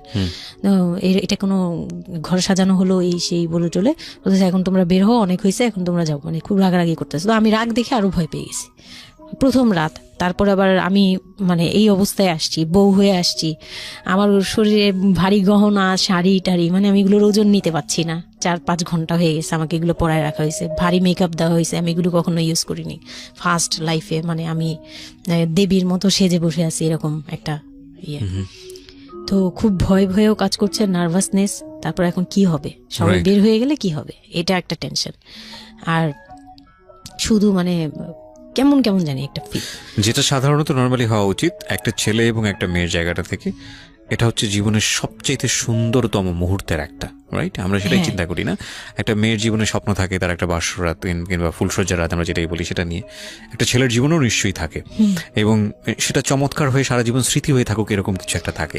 এবং সেখানে বিষয়টা যদি এরকম হয় যে একটা মেয়ের জীবনে আতঙ্কের রাত এবং ভয়ানক রকম আতঙ্কের, সবচেয়ে বড় আতঙ্কের রাত ছিল ওটা, তাহলে আপনি চিন্তা করে দেখতে পারেন। এবং সেটাকে যারা আজকে এই রেডিও যারা শুনে, যারা এটাকে এন্টারটেনমেন্ট হিসেবে নিচ্ছেন, তাদের জায়গা থেকে আমি বলতে পারি যে এখানে নিজেরও কিন্তু একটা পরিচয়ের বিষয় আছে। হ্যাঁ, মানে নিজের পরিচয়টা নিজের কাছে কি দিচ্ছেন একটু চিন্তা করে দেখেন। ঘটনার ভেতরে ঢোকার চেষ্টা করুন, এই মেয়েটার মানবিক অনুভূতিটাকে জানার চেষ্টা করুন, অন্য কিছু নয় প্লিজ। কজ আমরা আমাদের সামাজিকতার জায়গাটা থেকে মেয়েদের এই বিষয়গুলোকে উইথড্র করে বা না ভেবে তাদেরকে কখনো কখনো সারা জীবনটা ধ্বংসের দিকে ঠেলে দিই। হয়তো মেয়েটার ক্ষেত্রে এরকমই কিছু হয়েছে, আমরা একটু সামনের দিকে আগাবো। জি, তারপর উনি আমাকে, আমি তখন শাড়ি টাড়ি পরা, গহনা পরা, তো খুব নর্মালি সবাই চলে গেল পরে খুব নর্মালি আমাকে বলতেছে যে ড্রেসটা চেঞ্জ করো, শাড়িটা চেঞ্জ করো, গহনাটা চেঞ্জ করো। তো আমি আমার লাগেজ থেকে একটা 3 পিস নিলাম, ওই 3 পিসটা নিয়ে ওয়াশরুমে চলে গেলাম। ওয়াশরুম বলতে ওই যে উপরের রুমেই একটা ওয়াশরুম আছে, আর নিচের রুমে, মানে উপরের রুমে তো আর সিঁড়ি ঘর নাই, সিঁড়ি ঘরটাতেই একটা ওয়াশরুম ছিল, ছোট্ট একটা টয়লেট ছিল। ওইটাতে গিয়ে আমি চেঞ্জ করলাম খুব কষ্টে, চেঞ্জ করে তারপর মুখের মেকআপ টেকআপ এগুলো ওয়াশ করে আসলাম। তারপর আসার পরে উনি বলতেছে উজু করে আসো। হ্যাঁ, তো আমি উজু করলাম, উনি উজু করছে করে, মানে প্রথম রাতে নাকি নামাজ পড়তে হয় সবাই বলে দিছে, তো ওই নামাজ পড়লো আমাকে নিয়ে। নামাজ পড়ার পরে বেডে গেলাম, মানে আমি বিছানায় যে বসলাম, খুব ভয়ে আছি যে কি বলবে কি করবে জানি না। তো উনি আমার পাশে এসে বসে আমাকে ফার্স্ট কথা যেটা বললো, মানে এইটাই ফার্স্ট কথা ছিল যে আমি তো ওই ফ্যামিলির বড় ছেলে, আর তুমি তো আমাদের ফ্যামিলির সবাইকেই চিনো, জানো, তোমার তো আর চেনা জানার দরকার নেই। আর আমার তখন ওনার মা মারা গেছে 3-4 বছর, মানে 3 বছর হবে এরকম, 3 থেকে 4 বছর এরকম হবে। বলে আমার মা মারা যাওয়ার পরে আমি এখন সংসার দেখি, আমার হয়ে আমার মার জায়গাতে এখন তুমি। এটা শোনার পর আমার কাছে মনে হলো আজ তো একটা বাড়ি আমার মাথার উপর পড়লো। এটা আমি যেখানে নিজের, মানে এটা একটা বিষয়, ওই কথাটা কিন্তু খুব সুন্দর বলেছে। মানে ওর 37 ইয়ার্সের জায়গাটা থেকে এটা খুব সুন্দর একটা কথা, কিন্তু কথা হচ্ছে 13 বছরের একটা মেয়ে কেন এটা বুঝতে যাবে? ও কিন্তু এটাই বুঝেছে যে এই এত 3 তলা একটা বাড়ি, 3 রুমের একটা বাড়ি ওর মাথার উপরে দিয়ে দেওয়া হলো। দেখুন, এই জিনিসটাই আমি আপনাদেরকে বোঝানোর চেষ্টা করছি যে আসলে সবকিছুর একটা বয়স থাকে। হ্যাঁ, এবং ছেলেটার জায়গা থেকে কিন্তু খুব সুন্দর নামাজ পড়েছে, বসছে, এখন পর্যন্ত আমাদের কাছে ভালোই লাগছে শুনতে। কিন্তু এটা আসলে কেউ বুঝতে চাইবে? 13 বছরের মেয়েটাকে এই জিনিসটা বুঝতে চাইবে? এইটা বোঝাটা জরুরি ছিল। হ্যাঁ, তারপর উনি যেটা বলছে যে আমার ভাই বোন আছে, সবাই আমার ছোট, কিন্তু আমার তো প্রায় 10-12 বছরের বড়। ওনার যে 10-12 বছরের ছোট, সে আমার 12-13 বছরের বড়, মানে তাকে আমি ছোটবেলা থেকে এইভাবে দেখে অভ্যস্ত। তো এইগুলো চিন্তা ভাবনা, মানে ওই সময় তো আর এত কিছু কিন্তু ওনার ছোট ভাই বোন এগুলা, মানে ওনার কাছে তো এগুলো বাচ্চা এখনো, আর আমার কাছে তারা অনেক বড়। আমি তাদেরকে কি টেক কেয়ার করবো, তারা আমাকে করবে, মানে আমার এরকম একটা বিষয়টা তাই। হ্যাঁ, তো আমি চুপ হয়ে শুধু শুনছিলাম, ও আচ্ছা, মানে আমি কিছু বলার মতো ভাষাও পাচ্ছি না, বা আমি কি বলবো, আমার এখানে ডায়লগই কি ছিল, মানে আমি এরকম মনে হচ্ছে যে কেউ আমাকে একটা স্ক্রিপ্ট ধরাই দিত, আমি একটু দেখে বলতাম, আমাকে কেউ কিছু বলেও না, এই লোক কি বলতেছে। তো যাই হোক, এই কথাটার পরে মানে যখন উনি এটা বলার পরে বলতেছে যে তুমি, আমাদের একটা মানে রুলস আছে, বিয়ের পরে নাকি বাসর ঘরে নাকি কিছু দেয়, হাজব্যান্ড ওয়াইফকে কিছু দেয়, তারপর নাকি টাচ করে, এরকম কিছু একটা। তো আমাকে বলতেছে যে তোমার কি আমার উপর কোনো দাবি আছে, মানে এইগুলো আমি জানতাম না, এগুলো আমি অনেক পরে গিয়ে শুনছি, এগুলো অনেক পরে গিয়ে জানছি যে এই সময় নাকি কিছু চাইতে হয়, মানে এই সময় যা চাইবে তাই দিতে হবে, এরকম কিছু একটা। তো এটাও আমাকে কেউ বলে দেয়নি, এই ধরনের একটা বলছে যে এটা আজকের রাতের কোনো চিল্লাচিল্লি করা যাবে না। তো আমিও চুপ করে, আমার কাছে মনে হচ্ছিল কেউ আমাকে ছুরি দিয়ে আঘাত করতেছে, মানে মনে হচ্ছিল যে কেউ আমাকে ছুরি দিয়ে আঘাত করতেছে, আর আমি ব্লাড দিয়ে পুরো, মানে আমার শরীরে সব ব্লাড বের হয়ে যাচ্ছে, আমার এরকম মনে হচ্ছে যে আমার শরীর থেকে সব ব্লাড বের হয়ে যাচ্ছে, আমি মানে গরু কাটলে যেরকম করে না, আমি এরকম কাঁপতেছি, ওরকম কাঁপতেছি। কিন্তু সে তার কাজ করলো। আমি খুব অবাক হয়েছি যে আমি উঠে বসতে পারতেছিলাম না, সে আমাকে টান দিয়ে উঠে বসায় বলতেছে ওয়াশরুমে যাও। আমি ওয়াশরুমে কিভাবে গেছি আমি জানি না, আমি খুব ধরে খুব মানে খুব কষ্টে কাঁপতে ওয়াশরুমে গেলাম, ফ্রেশ হয়ে আসলাম। আসার পর আমি খুব কষ্টে, যে আমি যখন বিছানায় মানে ঘুমাতে যাব, তখন আবার মাই গুডনেস এরকম করে সে সারা রাতে, মানে রাত 3টা থেকে ভোর সকাল 8টা পর্যন্ত 4 বার আমার সাথে এইরকম করলো। আমি আর সকালে উঠতে পারি না, মানে আমি উঠে বসতে পারি না। তারপর 2-3 দিন কি হয়েছে আমার মাথায় নেই, মানে আমি এখন আর এটা বলতে পারবো না, কারণ আমি পুরো সেন্সলেস ছিলাম, আর ওনারে দেখলেই আমার ভয় লাগতো। সে যতবার আসতেছে সামনে। 2-3 দিন আপনি সেন্সলেস অবস্থায় ছিলেন? আমি জানি, মানে আমি সেন্স ছিল, কিন্তু আমি এখন গল্পটা বলতে পারবো না যে এই 2-3 দিনে কি হয়েছে। আচ্ছা, এই 2-3 দিন আমার বৌভাত হয়েছে, আমাকে পার্লারে নিয়ে যাওয়া হয়েছে, কিন্তু আমি নিস্তব্ধ। আর তখন আমার মানে শারীরিক কন্ডিশন খুব খারাপ, কিন্তু সবাই বুঝতেছিল, কিন্তু কেউ বুঝতে দিচ্ছিল না আমাকে। মানে এভরিবডি অ্যাভয়েড দিস, মানে সবাই জিনিসটাকে অ্যাভয়েড করছে, তারা পার্টিটাকে এনজয় করছে। এটা শুধু আপনার ফ্যামিলির সমস্যা না, এটা আমাদের পুরো সমাজেরই সমস্যা, এটা সমাজটাই অ্যাভয়েড করে। এবং আমার মনে আছে, I face huge difficulty for the first time যখন আমি রেডিওতে এই ধরনের একটা, আমি নট আজকেই না প্রথম, আমি এটা আগে বিষয়গুলো খুব চ্যালেঞ্জ জায়গা থেকে আমি প্রচার করার চেষ্টা করেছিলাম। অ্যান্ড আই ফেস, এগুলো হয়তো আমার লিসনাররা কখনোই জানে না, আই ফেস হিউজ ডিফিকাল্টিস। যখন আমার প্রথম বইটা পাবলিশড হয়, সেটা নিয়েও আমার একটা বড় ধরনের ডিফিকাল্টি ফেস করতে হয়েছে। একটা অদ্ভুত বিষয় হচ্ছে, আমাদের সমাজে এই বিষয়গুলোকে আমরা অ্যাভয়েড করি, আমরা ঢেকে রাখতে চাই, আমরা মনে করি এটা একটা ট্যাবু, এটা সমাজে 8-10 জন মানুষের সামনে নিয়ে আলোচনা করা যায় না। একটু চিন্তা করে দেখবেন, আলোচনা করা যায় না এটা কোন অর্থে? যদি বিষয়টা নিয়ে সুড়সুড়ি দেওয়া হয়, যদি বিষয়টা নিয়ে এমনভাবে বলা হয় যে এটা এমনভাবে প্রেজেন্ট করা হচ্ছে যেটা একটা রগরগা বিষয়, এবং সেটা শুনে আরও কারোর মধ্যে এই ধরনের পাশবিক, বা সে আসলে এন্টারটেনমেন্টের জায়গা থেকে নিয়ে এটাকে মজা হিসেবে নিল, বিষয়টা তখনই একটা প্রশ্ন আসে। কিন্তু যদি বিষয়টা লেসনের জায়গা থেকে আসে, একটা সামাজিক শিক্ষার জায়গা থেকে আসে, যে একটা পুরুষ, সে 37 বছর বয়স, সেটা আমিও হতে পারি, আপনিও হতে পারি, বা যে ছেলেটা ওনার জীবনে এসছে সে তো হয়েছেই, যে তারা যেন কখনো এরকম অমানবিক না হয়। এবং নট অনলি দিস, একটা মেয়ে যখন 13 বছরের থাকে, তাকে পরিবারের এত বড় সাপোর্টের জায়গা থেকে বাবা এত ভালোবাসতো, তার জায়গাটা থেকেও কোন একটা সাময়িক সমস্যার সমাধান করবার জন্য, বা যাই হোক না কেন, শেষ পর্যন্ত যে রাজি হয়েছে, এরকম এক ধরনের, এটা তো জবাই করা আমি বলবো, যে একটা মেয়েকে শুধু শারীরিকভাবে হয়তো সে যেই প্রবলেমটা ফেস করেছে ওই রাতে, সেটা হয়তো সে ধীরে ধীরে রিকভার করবে, কিন্তু সারা জীবনের জন্যে সে যে মেন্টালি ওই জিনিসটাকে ভয়ানক রকমভাবে একটা বাজে জায়গায় বাজেভাবে চিন্তা করা শুরু করলো মানুষের জৈবিক চাহিদার জায়গাটাতে, এটা তো একটা মানুষের থিঙ্কিংটাকে জবাই করে দেয়া, তাই না? এবং এইটা কত ভয়ানক রকমের অপরাধ, কত ভয়ানক রকমের ভুল। এবং আমাদের এই জায়গাটাতে আমাদের অনেক বেশি পরিমাণে বড় যারা আছি, সিনিয়র যারা আছি, তাদের বোঝা উচিত। প্রথম কথা হচ্ছে, লিগেলি যদি আমি বলি, তাহলে বিয়েটা বৈধ ছিল না, কারণ সরকার কিন্তু আমরা যতদূর জানি যে 18 নিচে বিয়ে দেওয়াকে পারমিট করে না। দ্বিতীয় কথা হচ্ছে যে মানসিকভাবে সে পরিপক্ক ছিল না। তৃতীয় কথা হচ্ছে যে যদিও বা বিয়েটা হলো, তাহলে তাকে যে একটি প্রপার এডুকেশন দেয়া, যে এই বিষয়টা হচ্ছে এরকম, প্রপারভাবে বড় করা, প্রপারভাবে নার্সার করা, সেটার মারাত্মক রকমের অভাব ছিল। ঘটনা এখানে শেষ হয়ে যায় নাই, ঘটনা কিন্তু এখানে শুরু হলো। কারণ বাংলাদেশের অনেক মেয়ের জীবনে এরকম দুর্ধর্ষ রাত আসে, এবং এই রাতগুলো সারাটা জীবনের জন্যে তাকে বেদনার স্মৃতি, তাকে সারাটা জীবনের জন্য একটা ভয়ঙ্কর রকমের মোমেন্টের মধ্য দিয়ে নিয়ে যায়। আমরা এগুলো নিয়ে কথা বলতে পছন্দ করি না, আমরা এগুলো নিয়ে কথা বলি না, আমরা এগুলোকে নিয়ে কথা বলাটা একটা সামাজিক জায়গা থেকে ট্যাবু মনে করি। এই ট্যাবুর ধাক্কায় কত কত মেয়ের জীবন, কত কত মানুষের জীবন, কত কত সংসার জীবন নরকে পরিণত হয়েছে, সে খবর অনেকেই আমরা রাখি না, রাখার প্রয়োজন মনে করি না। But this is a very important issue, that's why I am discussing on this. Okay, বলুন আপনি। তারপর যেটা হচ্ছিল যে মানে ওই রাতের পর থেকে মানে ওই লোকটাকে আমার শুধুই দায়িত্ব মনে হয়েছে। মানে আমার কাছে মনে হতো যে এটা আমার দায়িত্ব, যে উনার বাসায় আমার থাকতে হবে, আর উনার সাথে থাকলে আমার এরকম করতে হবে। You feel like this, right? আপনি এই ঘটনা ঘটার পরে কি আপনি কারোর সাথে ডিসকাস করার সুযোগ পাননি যে না, আমি এরকম ক্লোজ কেউ ছিল না যে আপনার সাথে এরকম একটা বাজে ঘটনা ঘটছে, বা আপনি এটাকে রিকভার করতে পারছেন না মেন্টালি, বা আপনার সাথে যার বিয়ে হলো তাকেও বলতে পারছেন না যে আমার এইসব জিনিসগুলো? না, আমি উনাকে ভালোভাবে নিতেই পারছিলাম না। সোজা কথা, আমি উনার সাথে কোনো কিছু ডিসকাস করতাম না, বা অনেক পরে গিয়ে যখন ডিসকাস করেছি তখন উনি আমাকে উল্টাপাল্টা বুঝ দিয়েছে। মানে অনেক পরের সময়টাতে, হ্যাঁ, বাট ইট হ্যাপেন্স রেগুলারলি, না র্যান্ডমলি এই জিনিসগুলো হয়ে যাচ্ছিল আপনার সাথে? হ্যাঁ, প্রায় মাস থেকে 2-3 মাস এরকম হলো।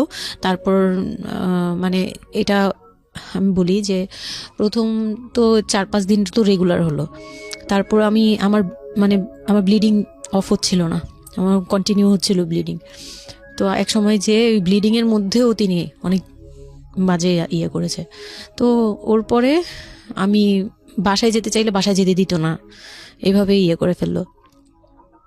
আর ফ্যামিলিগত যে ব্যাপারটা ছিল, যে আমার ফ্যামিলি তো তখন, আমার আব্বু তো তখন একদম মানে ফিনান্সিয়ালি খুব উইক ছিল। তো বিয়ের পরে কিছু ফর্মালিটি থাকে, পুরান ঢাকার কিছু রুলস আছে যে বিয়ের পরে মেয়েদের প্রতি সপ্তাহে সপ্তাহে দেখতে যাওয়া, এটা সেটা পাঠানো, প্রতি সিজনে এটা করা, এগুলো ব্যাপারে কেউ কনসার্ন ছিল না। মানে তখন মানে আমার ফ্যামিলির কেউ এরকম অ্যাক্টিভ ছিল না, মানে ছিল কিন্তু কেউ কেয়ার করেন। তারপর হচ্ছে এরকম করে আমার সময়গুলো কাটতে লাগলো। তো সবচেয়ে বড় কথা হচ্ছে, আমার যে হাজবেন্ড ছিল রিপন, উনি আমার বাবার দোকানে কাজ করতো একটা সময়। ওইটা হচ্ছে প্রায় আরো মানে আমার জন্মের সময় বা আমার জন্মেরও আগে। হ্যাঁ, তখন নতুন নতুন আর কি কাজ শেখার জন্য আমার আব্বুর দোকানে ঢুকছে এরকম। তো আমার আব্বু তাকে ক্যাশ বুঝিয়ে দিয়েছিলেন নাকি, তখন নাকি ক্যাশ দিত। তো আমি একটু যখন 2-3 বছরের, তখন উনি দোকান থেকে বের হয়ে নিজে ব্যবসা দিয়েছে, ওখান থেকে তিনি ইমপ্রুভ করছে। তো ওখান থেকে শুরু। আর আমাকে যখন বিয়ে দিছে, মানে আমার যখন বিয়ে হয়েছে, তো ওই রিপন যিনি, ওনার উদ্দেশ্য ছিল যে আমি আমার নানু বাড়ির অংশ পাবো, মানে সম্পদ। আমার নানু বাড়ি খুব বিশাল, মানে বললামই তো যে খুব বিরাট একটা অংশ। আর ওনাদের যে অংশটা ছিল সেটা অনেক আগেই নেওয়া হয়ে গেছে। মানে ওনার দাদা বাড়ি যেটাতে ওনারা ছিল 3 রুম, ওই যে ছোট ছোট 3টা রুম উপরে ওই বিল্ডিংটা তোলার পরে আমার মামা ওই অংশটা কেটে রাখছে, মানে আমার মামা রেখে দিয়েছে। আর আমাদের যে অংশটা ছিল তার লোভটা ছিল যে ওই বাড়িতে আমি একটা রুম হলেও পাবো। হ্যাঁ, তো আমার আম্মু তো আর ওটা নেয়নি। তো আমার হাজবেন্ডের ইয়েটা ছিল, টার্গেটটা ছিল যে ওই বাসায় একটা রুম হলেও পাবে। আর পুরান ঢাকায় একটা রুম মানে অনেক কিছু, মানে ওখানে তো প্রায় 1 কোটি টাকা দাম কাঠা। তো একটা রুম মানে 1 কাঠা না হোক, আধা কাঠা হোক, 50 লাখ টাকা হোক আমার আসবে, এরকম একটা টার্গেট ছিল তার।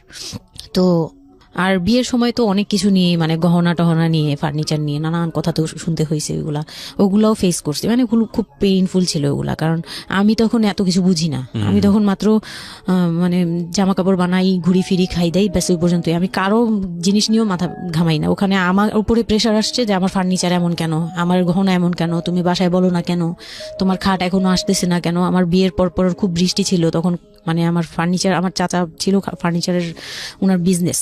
তো আমার চাচার ফ্যাক্টরি থেকেই সবগুলো ফার্নিচার আসবে। তো ওনারা বলতেছে যে জাস্ট একটা কারণেই লেট হচ্ছে, রোদ পাচ্ছি না, রোদ পেলে তারপর কাঠগুলো শুকাবে, তারপরে হ্যাঁ, মানে জয়েন্ট দিলেই এখন এটা ফেটে যাবে, এখন জয়েন্ট দিলে প্রবলেম হবে। এই জিনিসটা ওরা বুঝতেছে না। ওরা বলতেছে কেন দেরি করছে, নাকি ফাঁকি দিচ্ছে, নানান ধরনের কথা তৈরি করতেছে। আর এই দিক দিয়ে আমি পেইন খাচ্ছি, ওই দিকে এক পেইন, মানে রাতে গিয়ে এক পেইন, দিনের বেলা এই পেইন। মানে আমি পুরো মানসিকভাবে, মানে বলে না যে আমি হয়তো বা প্যারালাইজডের মতো হয়ে গেছিলাম, আমার মানসিক ভাবটা জাস্ট শুনি আর শুনি, কিছু বলতে পারছি না এরকম। আর বাসায় গিয়ে কোনো কিছু বলি না, কারণ আব্বু অসুস্থ। আব্বু মেন্টালি অনেক প্রবলেম। আব্বু যখনই জিজ্ঞেস করে আম্মু তুমি ভালো আছো তো, আমি খালি হাসি দিয়ে বলছি হ্যাঁ। যতবার জিজ্ঞেস করে তুমি খুশি আছো তো, আমি হ্যাঁ। আমি এই একটা কথাই বলছি, হ্যাঁ ভালো আছি। আসলে আমি ভালো ছিলাম না, কিন্তু বুঝতে দেইনি। ওই লোকটার ছোট বোনগুলো আমার সাথে অনেক রাফ বিহেভ করছে।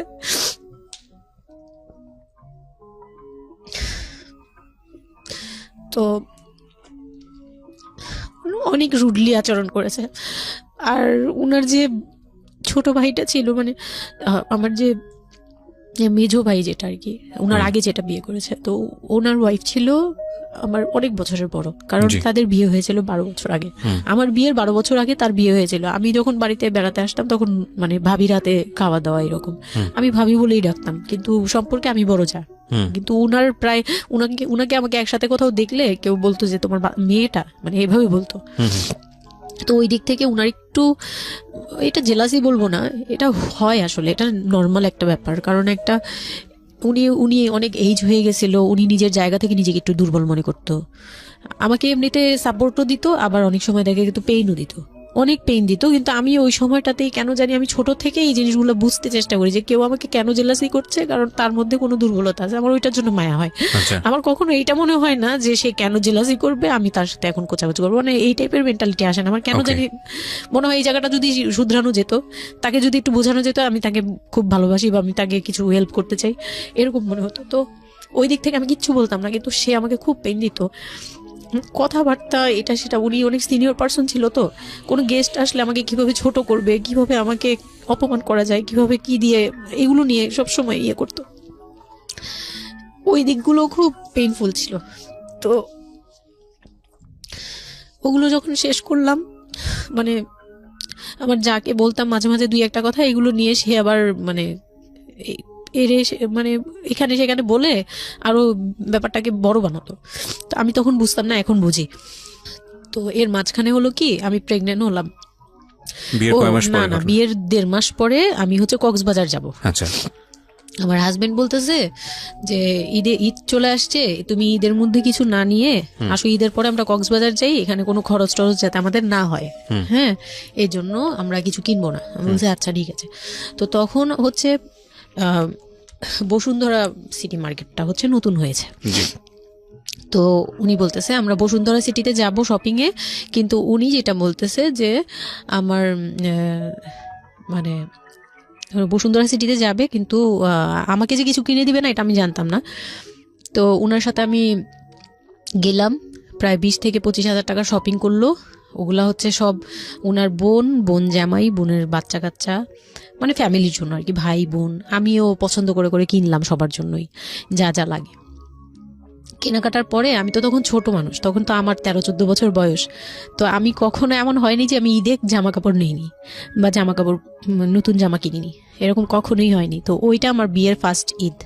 তো আমার একটা শখ ছিল কি যে অন্তত একটা কটন ড্রেস হলেও আমি পাবো, এরকম একটা ইয়ে ছিল আমার ভিতরে, যে না আমাকে কি আর না দিবে নাকি, বলছে দিবে না, হয়তো বা ভালো কিছু দিবে না, হয়তো নর্মাল কিছু হলেও আমাকে দিবে, ঈদে তো আর পুরনো জামা পরে থাকবো না।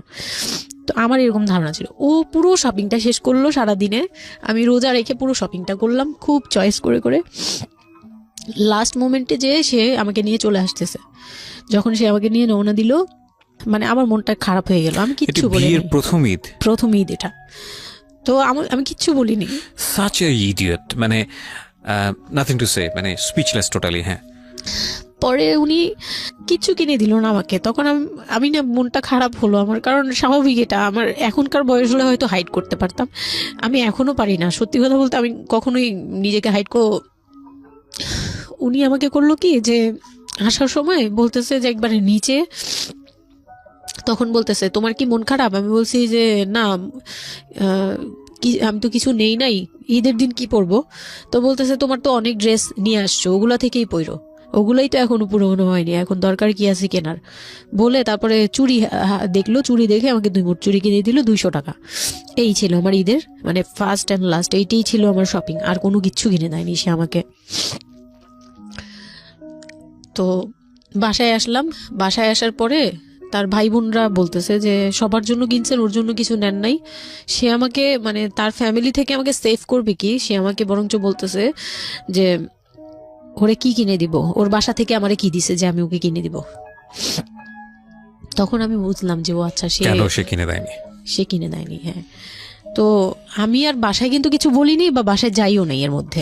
বাসা থেকে আসলে সামর্থ্য কি ছিল আপনার ফ্যামিলিকে, মানে কিনে দেওয়া হয়েছিল কি ঈদের প্রথম দিন জামাইকে কিছু কিনে দেওয়া বা এরকম কোনো কিছু? হ্যাঁ, এটা করেছিল চান রাতে, একবারে লাস্টের দিকে। শপিংটা হয়েছে তার আগে। তো সে এটা বলে ফেললো প্রায় 20 রোজার পরে এই ঘটনা আর কি। তো একবারে চাঁদ রাতের দিন আমার ভাই আর কি একটা পাঞ্জাবি গিফট করলো তাকে, আর সে আমাকে আর কিছুই দিল না। হ্যাঁ, সে ভাবতেছে যে আমি বুঝি বাসায় জানানোর পরে তখন এটা করছে। হ্যাঁ, তখন গিয়ে আরো খেপে গেল যে আমি নাকি বাসায় জানাইছি, তাকে ছোট করলাম এই জন্য। কিন্তু আসলে মানে সত্যি কথা বলতে যে আমি কিছুই বলি নাই, আমার মুখ দিয়ে তখন কথাই আসতো না, আমি ম্যানেজ কি করব, আমার তো কিছুই মাথায় থাকতো না তখন আমি তো পুরো মেন্টালি একটা ইয়েতে ছিলাম। তো আমার এমনও মনে হয়েছিল তখন, মানে ওই মাসখানিক যে সে আমাকে ওই ফিজিক্যাল টর্চার গুলো করতো, তখন আমার এমনও মনে হয়েছিল যে আমি এক কাজ করি, বের হয়ে কোথাও চলে যাই, মানে অজানার উদ্দেশ্যে কোথাও চলে যাই। যদি আব্বুর এই অবস্থা না থাকতো হয়তো আমি করতাম এটা। সত্যি কথা বলতে একমাত্র আব্বুর কথাটা যখন মনে আসছে, চোখে ভাসছে যে আমার আব্বু তো মরে যাবে, তখন গিয়ে আর এটা করতে পারিনি, নয়তো ঠিকই আমি বের হয়ে যেতাম। তো ঈদ আসলো, ঈদের পরের দিন কক্সবাজারের উদ্দেশ্যে রওনা দিল। আর তার একটা অভ্যাস ছিল যে মানে সে কিছু দিলে বা করলে বা আমার জন্য যদি সে 2 টাকাও খরচ করতো, এটা খুব হাইলাইট করতো, সবার সামনে তুলে ধরার জন্য চেষ্টা করতো। ওই কক্সবাজার যাবে, সে খুব মানে ঢোল পিটাচ্ছে যে আমাকে নিয়ে কক্সবাজার যাচ্ছে, কিন্তু শপিং করে দেয়নি, এটা আবার হাইক করতেছে। আচ্ছা, যাই হোক, ওই সব বলতে গেলে শপিং এর টাকা সেভ করে আমাকে কক্সবাজার নিয়ে যাচ্ছে। তো গেলাম কক্সবাজারে, সেখানে গিয়ে আরেক ধাক্কা খেলাম যে কক্সবাজার যাওয়ার পরে প্রথম রাত মোটামুটি ভালো ছিলাম, পরের দিন সকালে সে আমার সাথে মানে এমনভাবে মানে ফিজিক্যাল রিলেশন করতে চেয়েছে যেটা সম্পর্কে আমি অবগত ছিলাম না, মানে আমি জানতাম না যে এরকম কিছুও হয়। তো এক সময় সে আমার হাত পা জোরাজোরি করে ধরে, মানে প্রায় হাত পা বাঁধার মতো জোরাজোরি করে সে আমার সাথে ওই রকম কিছু করতে চায়। তখন আমার মানে আমি খুব বাধা দেওয়ার পরে বা চিল্লাচিল্লি করার পরে সে আমার গায়েও হাত তুলে 2-3টা চট থাপ্পড় দেয়। আপনাদের মধ্যে সম্পর্কের জায়গাটা কি আপনি তখনও কি ওনাকে আপনি করে বলতেন? আমি এখনো স্টিল নাও। তার মানে বিষয়টা এরকম হয়ে গেছে যে ওই দূরত্বটা বিয়ের পরে ছিল, এবং সেই দূরত্ব থাকা অবস্থায় ও এই জিনিসগুলো প্র্যাকটিস করে যাচ্ছে ওর মতো করে, এবং সেখানে যখন ও সাকসেসফুল হতে না পারছে তখন সে আপনার গায়ে হাত তুলছে, তাই তো? সেটাই। হ্যাঁ, তারপর আর সবচেয়ে বড় কথা হচ্ছে সে তার জায়গাটা, সে তার চাওয়াগুলো সব পূরণ করতেছে, বাট আমার দিকটা দেখছে না। এবং সে যে শুধু আমার না, মানে সে মানুষটাই এমন, আগে বুঝি নেই, পরে অনেক ধীরে ধীরে গিয়ে পরে বুঝতে পেরেছি যে উনি সম্পূর্ণ সেলফ সেন্টার, মানে নিজে যেটা অধিকার সেটা সে আদায় করে নিবে, তার বাকিগুলো নিয়ে তার কোনো মাথা ব্যথা কি হচ্ছে বা কার কি হচ্ছে এটা দেখার বিষয় না, এটাই মেন্টালিটি। তো এইগুলো করার পরে আমার মানে খুব পেইন হলো, আমার খুব কষ্ট হলো যে আমি কবে আবার ঢাকায় যাব, একটা পেইন। ওটা কি জীবনের প্রথম কক্সবাজার যাওয়া? হ্যাঁ, ওটা আমার লাইফে ফার্স্ট। চিন্তা করে দেখুন, এক ধরনের হানিমুনি বলা চলে ওদের জন্য। হানিমুনি করা হয়েছিল, কিন্তু এটা আমার জন্য হানিমুন ছিল না, অন্য কিছুই ছিল। আচ্ছা, খুব পেইনফুল ছিল। ওকে, যাই হোক, আমি খুব ভয়ে ছিলাম যে এখানে আমাকে মেরে ফেললেও কেউ জানবে না, এরকম একটা ফিল ছিল আমার ভিতরে। একটা জিনিস চিন্তা করতে পারেন, প্রত্যেকটা মোমেন্ট একটা মানুষ একটা মেয়ের সাথে, একটা ছেলের সঙ্গে বসবাস করছে একটা মেয়ে, এবং তাদের স্পেশাল মোমেন্টসগুলো তার জন্য ভীতির কারণ। সে হয়তোবা তখন এরকম মানে চিন্তা করছে যে এই স্পেশাল মোমেন্টটা যেন না আসে, ওর সঙ্গে স্পেশাল টাইমটা যেন আমি না হয়, রাত যেন না হয়। বিষয়গুলো তো এরকমই ছিল, কারণ ওর জন্য কিন্তু এগুলো অনেক ভয়ানক রকমের টর্চার। হ্যাঁ, তারপর আর আমার সাথে যারা ছিল, মানে ফ্যামিলি তো 2টা গিয়েছি আমরা, মানে আমার হাজবেন্ড আমাকে নিয়ে গেছে, আর হচ্ছে আমার চাচাতো বোনের রিসেন্ট বিয়ে হয়েছিল, চাচাতো বোনের হাজবেন্ড আর চাচাতো বোন, ওরা 2জন গিয়েছে। কিন্তু ওরা ওদের মতো ছিল, আমরা আমাদের মতো ছিলাম, এরকম আর কি। তো ওইভাবে আর আমাদের সাথে ইয়ে করা হয়নি যে একদম সব বিষয়ে ডিটেলস বলা। আর আমার চাচাতো বোন আমার অনেক বড় ছিল, যার কারণে আমি আপুকে বলতাম না, লজ্জা পেতাম। তো ওই দিক থেকে 3 দিন পরে 4 দিনের দিন আমি খুব জেদাজেদি করে, মানে কান্নাকাটি করে চলে আসবো করতেছি, কিন্তু আমাকে কেউ আর জিজ্ঞেস করতেছে না যে কেন। মানে আমার বোন জামাইও বিষয়টা খেয়াল করেনি, আমার বোনও খেয়াল করেনি যে আমি কেন বারবার চলে আসতে যাচ্ছি। হ্যাঁ, এত সুন্দর একটা ওয়েদার, ওরা তো খুব এনজয় করছিল হয়তো বা, মানে আমি তাদের এনজয়মেন্টে বাধা দিলাম, এরকম আর কি। তো খুব কান্নাকাটি করে ওই রাতেই আমি চলে আসবো। আমি বলছি তোমরা সবাই থাকো, আমি চলে যাই, মানে এইভাবে কান্নাকাটি করছে। আমি থাকবোই না, আমি আর একটা রাত এখানে থাকবো না। আমার কাছে মনে হচ্ছে তাও এলাকার ভিতরে তো থাকবো, যাই হোক, কিন্তু এখন তো আমি বাইরে আছি, অনেক দূরে। আমার কাছে এরকম মনে হচ্ছিল যে আমি যদি মরে যাই, আমি যদি যে কোনো সময় মারা যাবো, এরকম মনে হচ্ছিল। তো আমি ওই সময় বলাতে ওরা সবাই মিলে চলে আসছে, সবার মন খারাপ যে আমার জন্য চলে আসতে হলো তাদের। তো ঢাকায় আসলাম। ঢাকায় আসার পরে ঈদের ছুটির শেষে সে তার মতো করে বিজনেস করতেছে, আমি আমার মতো ঘরে ছিলাম। 2-3 মাস গেল, কোরবানি ঈদ আসলো, প্রথম কোরবানি ঈদ। কোরবানি ঈদের সময় যেটা হলো সেটা হচ্ছে আমার মামার বাসা থেকে মাংস, মানে কোরবানি ঈদের যে মাংসটা পাঠায়, পুরান ঢাকার একটা ইয়ে আছে যে নতুন বিয়ে হলে বাবার বাড়ি থেকে রান পাঠানো হয়, একবারে পুরো একটা রান ধরে পাঠিয়ে দেয়, বাবার বাড়ি থেকে মেয়েদের পাঠায়, মানে কোটাকুটি নেই, রানী পাঠিয়ে দিতে হবে একদম আস্ত পাঠায়। এটা পুরান ঢাকার রেওয়াজি, একবারে যে কয়টা মেয়ে থাকবে ওই কয়টা রান বাসায় যাবে, মানে ওই রানগুলোর কেউ কাটতে পারবে না, একদম আস্ত পা ধরে দিয়ে দিবে একবারে। আচ্ছা আচ্ছা, ইন্টারেস্টিং তো। হ্যাঁ, এটা কিন্তু পুরান ঢাকার একটা রেওয়াজ, এখনো আছে। মানে কোরবানি হলেই সঙ্গে সঙ্গে রানটা যাবে মেয়ের বাসায়। আচ্ছা, মেয়ের বাসায় যেতেই হবে এটা। তো ওই রকম আমার মানে ওরা আশা করছিল যে আমার মামা এরকম করবে, কিন্তু আমার মামা তো প্রায় অনেক বড় গরু দেয়, আর একটা দেয় না, 2টা থেকে 3টা দেয়। তো ওনার নিজেরই আছে 3টা মেয়ে, 3 মেয়ের শ্বশুর বাড়িতে পাঠাতে হয় 3 রান। মানে এখন এক মেয়ের, বড় মেয়ের যে 20 বছর 22 বছর হয়ে গেছে বিয়ের, তারপরও পাঠাচ্ছে, প্রতিনিয়ত পাঠাতে হয়। তো ওই দিক থেকে আমি যদি এখন আরেকটা নেই, তাহলে উনার তো আরো কাউকে উকিল দিয়েছে, বা আরো কোনো মেয়ে আছে, মানে আমার উকিল দিয়েছে, আমার খালু দিয়েছে, আরেক খালু, আমার ওই খালা হচ্ছে আমার আম্মুর খালাতো বোন, মামাতো বোন, কিন্তু আমাদের বাসায় মানে আমার নানু বাড়িতে বড় হয়েছে দেখে আমার আম্মুর খুব ক্লোজ। তো ওই খালু আমাকে উকিল দিয়েছে।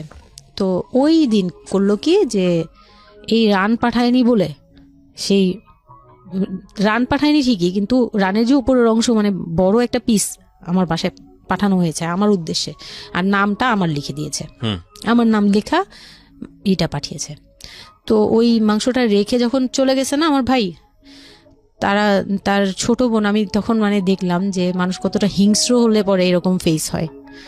আমি তো চুপ করে বসে আছি, আমি কিছুই মাথায় নেই যে এটা নিয়ে যে কি হবে, আমি বুঝিই নেই বিষয়টা। সে মাংসটা ধরে রাস্তায় ফেলে দিছে ঈদের দিন রাস্তায় ফেলে, এই মাংসে কেন ওর নাম লেখা থাকবে? তাহলে এই যে আমরা কি, আমরাও তো ভাগ্নি, মানে আমরাও ভাগ্নি, আমাদের বাড়িতে আমার মাংস আসছে, ওর নাম দিয়ে আসছে, তাহলে রান আসলো না কেন? দোষ হয়ে গেছে, এটা খুব বড় অন্যায় হয়ে গেছে। ভয়ানক। আমি ভয়ানক বলছি কারণে যে আমাদের সমাজে কিছু কালচার আছে যেগুলো আসলে মেয়ের বাড়ি থেকে পূরণ করা হয়, ধরে নেওয়া হয়, বা ছেলের বাড়ি থেকেও। সেটা পাঠ্য বইয়ে তো থাকে না, এগুলা মানে কালচারে আছে, এগুলো শুনতে ভালো লাগে, কিন্তু প্র্যাকটিসের জায়গা থেকে যদি এটা অত্যাবশ্যকীয় নিয়ম হয়ে যায়, কখনো কখনো যেটা কতটা ভয়ানক পেইনফুল হয়। কান্ট ইউ এভার ইমাজিন যে বাবার সামর্থ্য নাই, তারপরে তাকে চিন্তা করতে হচ্ছে যে আমার মেয়ের বাড়িতে একটা রান পাঠাতে হবে, আমার কোরবানি দেওয়ার সামর্থ্য নাই, এই রান পাঠানোর জন্য আমাকে কোরবানি দিতে হচ্ছে। মানে আমাদের এই ব্যাড প্র্যাকটিসগুলা কতটা ভয়ানক হয়ে গেছে আমাদের সমাজে, এবং ইনফ্যাক্ট এগুলো নিয়ে কেউ কখনো কথা বলে না। এগুলো নিয়ে কথা বলা উচিত। একটা মানুষ, একটা সোসাইটি চেঞ্জ হবে কিভাবে, একটা মানে পুরো কমিউনিটি চেঞ্জ হবে কিভাবে, একটা রাষ্ট্র চেঞ্জ হবে কিভাবে, এই ছোট ছোট আমরা তো সব জায়গাতেই পয়জনাস।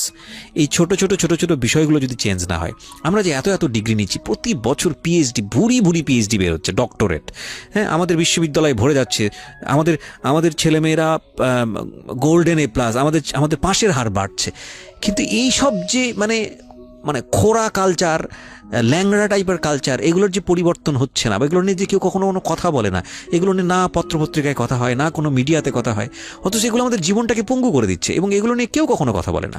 আমরা যৌতুক নিয়ে কথা বলি, এবং যৌতুক একটা ঘাতক ব্যাধি, আমরা যৌতুক মোকাবেলা করতে পেরেছি, কিন্তু এই কালচারের মধ্যে যে যৌতুক ঢুকে বসে আছে, সেটা নিয়ে আমরা কেউ কখনো কথা বলি না, এবং এগুলো নিয়ে কথা বলা উচিত। কথা নইলে আমরা আসলে কিওর হব কিভাবে?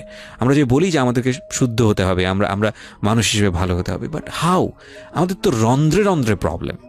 সো প্রবলেমটাকে প্রবলেম বলা উচিত, অ্যাটলিস্ট কাউকে না কাউকে তো স্পিক আউট করতে হবে, এবং স্পিক আউট করলে তাহলে এই প্রবলেমগুলো সামনে আসবে, এবং সামনে আসলে এগুলো নিয়ে কিওর নিয়েও মানুষ কথাবার্তা বলবে। আমি তো জীবনে কোনোদিন শুনিও নাই, আমি জানি না পুরান ঢাকার এই কালচার যে মেয়ের বাড়িতে রান পাঠাতে হয়, এটা এখনো আছে, এবং এটা নিয়ে মোটামুটি মারামারি বাঁধার মতো অবস্থা। হ্যাঁ, এটা নিয়ে মানে এটা কোনো ভাবেই মিস করা যাবে না, এরকম অবস্থা। তো আমার বাসায় কিন্তু রান আসছে, আমার বাসায় পরে রান আসছে। ওইটা ছিল ঈদের দিন। হ্যাঁ, ঈদের দিন তারা আমাকে খুব খুব ব্যাডলি কথা শুনাইছে আমাকে সামনে বসিয়ে রেখে, মানে 4-5 ভাই বোন একসাথে বসে যেরকম মিটিং, মনে হয় আমি অনেক বড় একটা পাপ করে ফেলছি তার ভাইয়ের কাছে বিয়ে হয়ে। আমার পাপ হয়েছে যে আমি নাকি তার ভাইকে কিভাবে ভুলিয়ে ভালিয়ে, আমি তখন ভুলাবো কি, আমার তো ভালানোর প্রশ্নই আসে না। আমি তখন মনে মনে মানে হাসিও পাচ্ছে, আমি অবাক হচ্ছি যে এগুলো কি বলতেছে, আমি নাকি তাদের ভাইকে হাত করেছি, এই টাইপের কি কথা বলতে, মানে আমি এখন বলতে পারবো না বুঝিয়ে। তো এগুলো বলছে, তো আমার কাছে খুব মনে হচ্ছে যে আমি কান্না করতেছি, খুব কান্না করছিলাম। তো কান্না টান্না করার পরে আমার যে হাজবেন্ড ছিল সে কেমন একটা লোক, যে সে এটাও বললো না যে মাংসটা তুলে নিয়ে আসি। এটা তো একটা মানে বলতে গেলে কোরবানি দেওয়া হয়। আপনার শ্বশুর বেঁচে ছিল না? না, আমার শ্বশুর শাশুড়ি দুজনই মারা গিয়েছে। তার মানে ওই পরিবারের মূল হর্তাকর্তা হচ্ছে আপনার হাজবেন্ডই? হ্যাঁ। আচ্ছা। তো তখন সে ওই মাংসটা নিয়ে আসলো না, ভাই বোন ফেলে দিচ্ছে, সেও তাদের সাথে তাল মিলাচ্ছে, কিন্তু আবার আমাকে সরাসরি কিছু বলছে না। কুকুর কামার দরকার, কারণ পুরান ঢাকায় তো কুকুর টুকুরের অভাব নাই রাস্তাঘাটে, আমি যেটা দেখি। না, ওইগুলির ভিতরে নাই, ছিল না, ওইগুলিতে ছিল না, থাকলে হয়তো। আর এগুলো করলে তো আপনাদের যে কালচারটা, সেটা হচ্ছে পুরান ঢাকায় একটা জিনিস খুব ভালো লাগে, একটা ফ্যামিলির খবর আরেকটা ফ্যামিলি জানে, যে এই ফ্যামিলির পরিবারে কি হচ্ছে, এই পরিবারে কি হচ্ছে। আশপাশে তো খুব মানে ওরা তো খুব লাগানো বাড়ি ঘর, তো সবাই শুনে, এক দেয়াল দুই বাড়ি। তার মানে এগুলো নিয়ে কত কানাঘুষা তো হচ্ছিল নিশ্চয়ই। পুরো এলাকা, আমি যে কি পরিমাণ মানে লজ্জা, মানে অনুতাপ, আমাকে মানে এমন বানিয়ে ফেলছে যে আমি ওই বাড়িতে শুধু। ক্লাস 9-এ পড়ো একটা মেয়ে, যেখানে তার মানে রঙিন স্বপ্ন নিয়ে ডানা মেলে বাঁচার কথা, এবং ঢাকাতে বড় হয় একটা মেয়ে। Can you ever imagine? সেই মেয়েটার ঈদের সময় আমরা সাধারণত দেখি যে সকালে একটা ড্রেস পরবে, দুপুরে একটা পরবে, রাতে একটা পরবে, বান্ধবীদের সঙ্গে ঘুরে বেড়াবে, এবং মানে পাংখা যেটাকে বলে ওইরকম একটা এইজ। সেই সময়টাতে তার মাংস নিয়ে টানাটানি শুরু হয়েছে, এবং তার বাড়িতে মাংস আসলো কিনা সেটা নিয়ে টানাটানি শুরু হয়েছে, এবং সে মহল্লায় বেরোতে পারছে না নিজের মুখ, এবং এভরি নাইট তার উপর ফিজিক্যাল টর্চার। এবং ক্যান ইউ এভার ইমাজিন যে আমাদের সমাজের মেয়েরা, নারীরা কতটা সহ্য করে? কেউ সুবিধাভোগী অফকোর্স, কিন্তু ম্যাক্সিমাম ফেসটাই হয়তো বা এরকম। এবং এই জন্য নারী নির্যাতন বলে যে শব্দটা না, আসলে এটার যে ব্যাপ্তি, মানে এটার যে কতটা ভায়োলেটিভ হতে পারে, এটার ভেতরে না ঢুকলে আসলে বোঝা যায় না। তারপর কি হলো? তারপর ওই দিন গেল, ওই মাংসটা আমার ওই যে মেঝো দেবর, যে উনি আবার একটু অন্যরকম ছিল, উনি পড়ালেখা করেনি, উনি খুব রাফলি কথা বলতো, উনি জুতার ব্যবসা করতো। তো এমনিতে মেন্টালিটির দিক থেকে বলতে গেলে অনেকে থাকে না যে পড়ালেখা না করেও শিক্ষিত, অনেকে এরকম থাকে, কিন্তু মানে সে পুরোপুরি মানে শুদ্ধ ভাষায় কথা বলতে পারে না, যে একটা লোক মানে খুব ঢাকাইয়া ভাষায় পুরোপুরি গালাগালি বলতে গেলে, প্রত্যেকটা কথার আগে পিছনে একটা করে গালি থাকে এরকম। কিন্তু তারপরেও না, তার মেন্টালিটি আমার ভালো লাগতো। ইভেন নাও আমি এখনো চিন্তা করি যে আমার ওই ভাইয়া অনেক ভালো, হ্যাঁ, ওই দিক থেকে। তো উনি এসে এরকম দেখে বাসায় মাংসটা নিয়ে এসে রেখে তারপর খুব গালাগালি করে, খুব বাজেভাবে ভাই বোনদের বললো যে তোরা আসলে মানুষই না, তোরা মানুষ হইলে এই ধরনের এই সিচুয়েশনটা ক্রিয়েট করতি না। মানে উনি উনার মতো করে বলছে, গালাগালি করে, যে এইরকম মানুষ করে, তোরা কি ছোট লোক, জীবনে কি কখনো এগুলি দেখোস নাই, বা এগুলো কি কখনো খাস নাই, বা এখনো কি পাস না, এরকম করার কি আছে, ওর বাসা থেকে আসলে খাবি, এরকম মানে এইভাবে খুব বাজে 2-4টা কথা বলছে। তারপর তারা গিয়ে ঠান্ডা হয়েছে, আর আমার বলতেছে তুমি এখানে বসে বসে ওদের দৃশ্য দেখতেছো কেন, তুমি উপরে যাও। তখন তার বউর আবার একটু জেলাস হলো যে আমার প্রতি তার কেন এত টান, মানে ওই দিক থেকে আবার মানে ওইটা ওইভাবে দেখলো না যে ভাই হিসেবে বোনকে সেভ করলো, এরকম না। আমি কিন্তু এইভাবে নিয়েছি যে মনে হচ্ছিল যে আমার বড় ভাই, এটা ওদের ভাই না, আমারই বড় ভাই, আমাকে সেভ করলো। আমার কাছে এত ভালো লাগছে, আমি কিছু হলেই বলতাম ভাইয়ারে, যে বলতাম ভাইয়া দেখেন না আমার সাথে এটা বলতেছে, সাথে সাথে নেমে এই কে ওরে গালাগালি করছে, উনি তো গালাগালি শুরু করে দেয়, আর উনারে সবাই ভয় পেত। মানে আমার হাজবেন্ড ভাই বোনের সাথে তাল মিলাতো, আর উনি ছিল একটু ডিফারেন্ট। তো কিছু হলেই উনি বাসায় আসার অপেক্ষায় থাকতাম, উনি আসলে উনারে বলবো, একদম সিঁড়ি দিয়ে ওঠার সময় নামার সময়, ভাইয়া আজকে আমার না এটা বলছে, এই সাথে সাথে বলা বলি, মানে উনি মোটামুটি আমাকে সেফ রাখতো। আর ছোট যে দেবরটা ছিল, ও হচ্ছে একদম কোনো কথাই বলে না, চুপচাপ, ইয়েস নো কিছুই বলে না, চুপচাপ। সে আবার ছিল স্কুল টিচার, মানে ওই পুরো ফ্যামিলিতে ওই এডুকেটেড ছিল, মাস্টার্স কমপ্লিট করা আর কি। ও একটা খুব ভালো সাইড বেছে নিয়েছে যে কথা বলে এখানে লাভ হবে না। হ্যাঁ, সে একদম চুপ, নিরপেক্ষ। কারণ তাদের সাথে বলতে গেলে ভাই বোনের সাথে দ্বন্দ্ব হবে, আমার সাপোর্টে যেতে গেলে একটা বাজে কিছু ক্রিয়েট হবে, আবার আমাকে বকা দিতে গেলে এটা অন্যায় হবে। সে ওটা বুঝতো, মানে আমি যা সবকিছু মিলে যেটা দেখলাম যে এটার জন্যই সে চুপচাপ থাকতো। প্রিয় শ্রোতা, আমরা এখানে ছোট্ট একটা বিরতি নেব। এখন বল যে ও বাসায় ফোন করে বলছে বা বাসায় গেছে, ও তো কালকে থেকে বাসায় যায়নি, ওর হাত তো ফোনও নাই, ফোন নিলে তো ওদের কাছ থেকেই তো নিতে হবে, তখন আমার হাতে ফোন নেই, তো ও তো বাসায়ও যায়নি। এখন বল যে এটা ও বলছে তারপর ও পাঠাইছে, তোরা এত ছোট লোক কেন, মানে ভাই বোনরাই বলতেছে, তো ওরা তো আর কিছু এটা পাঠানো তো এটা উচিতই, এটা ওদের উচিত, এই সেই, এটা তেমন কিছু না, মানে সে তারা তারপরও ছোট হচ্ছে না, তারা মনে করতেছে এটাই করা উচিত ছিল, এটা না করলে আরেকটা কথা শুনাইতাম, এরকম বলতেছে উল্টা। তো এইগুলো করার পরে আমিও আর এগুলা মাথা থেকে ফেলে দিলাম, ভাইয়াও বলে টলে চলে গেল। আর আমার হাজবেন্ড যে ছিল সেও খুব খুশি, সে মানে আমার বাসা থেকে পাঠাইছে এই সেই। তো বিয়ের 4 মাস পরে মেইন পার্ট যেটা, যে আমি কনসেপ্ট করি, তখন আমি বুঝতে পারি না কনসেপ্ট এই 13-14 বছর বয়সে। হ্যাঁ, তখন আমি স্কুল যাতায়াত করতাম, রেগুলার না। আচ্ছা, মাঝে মাঝে রেগুলার মানে মাঝে মাঝে বলতে আমি চাচ্ছিলাম কি পড়াটা রানিং থাকুক, এক্সাম গুলো দিব আর বাসায় থাকবো।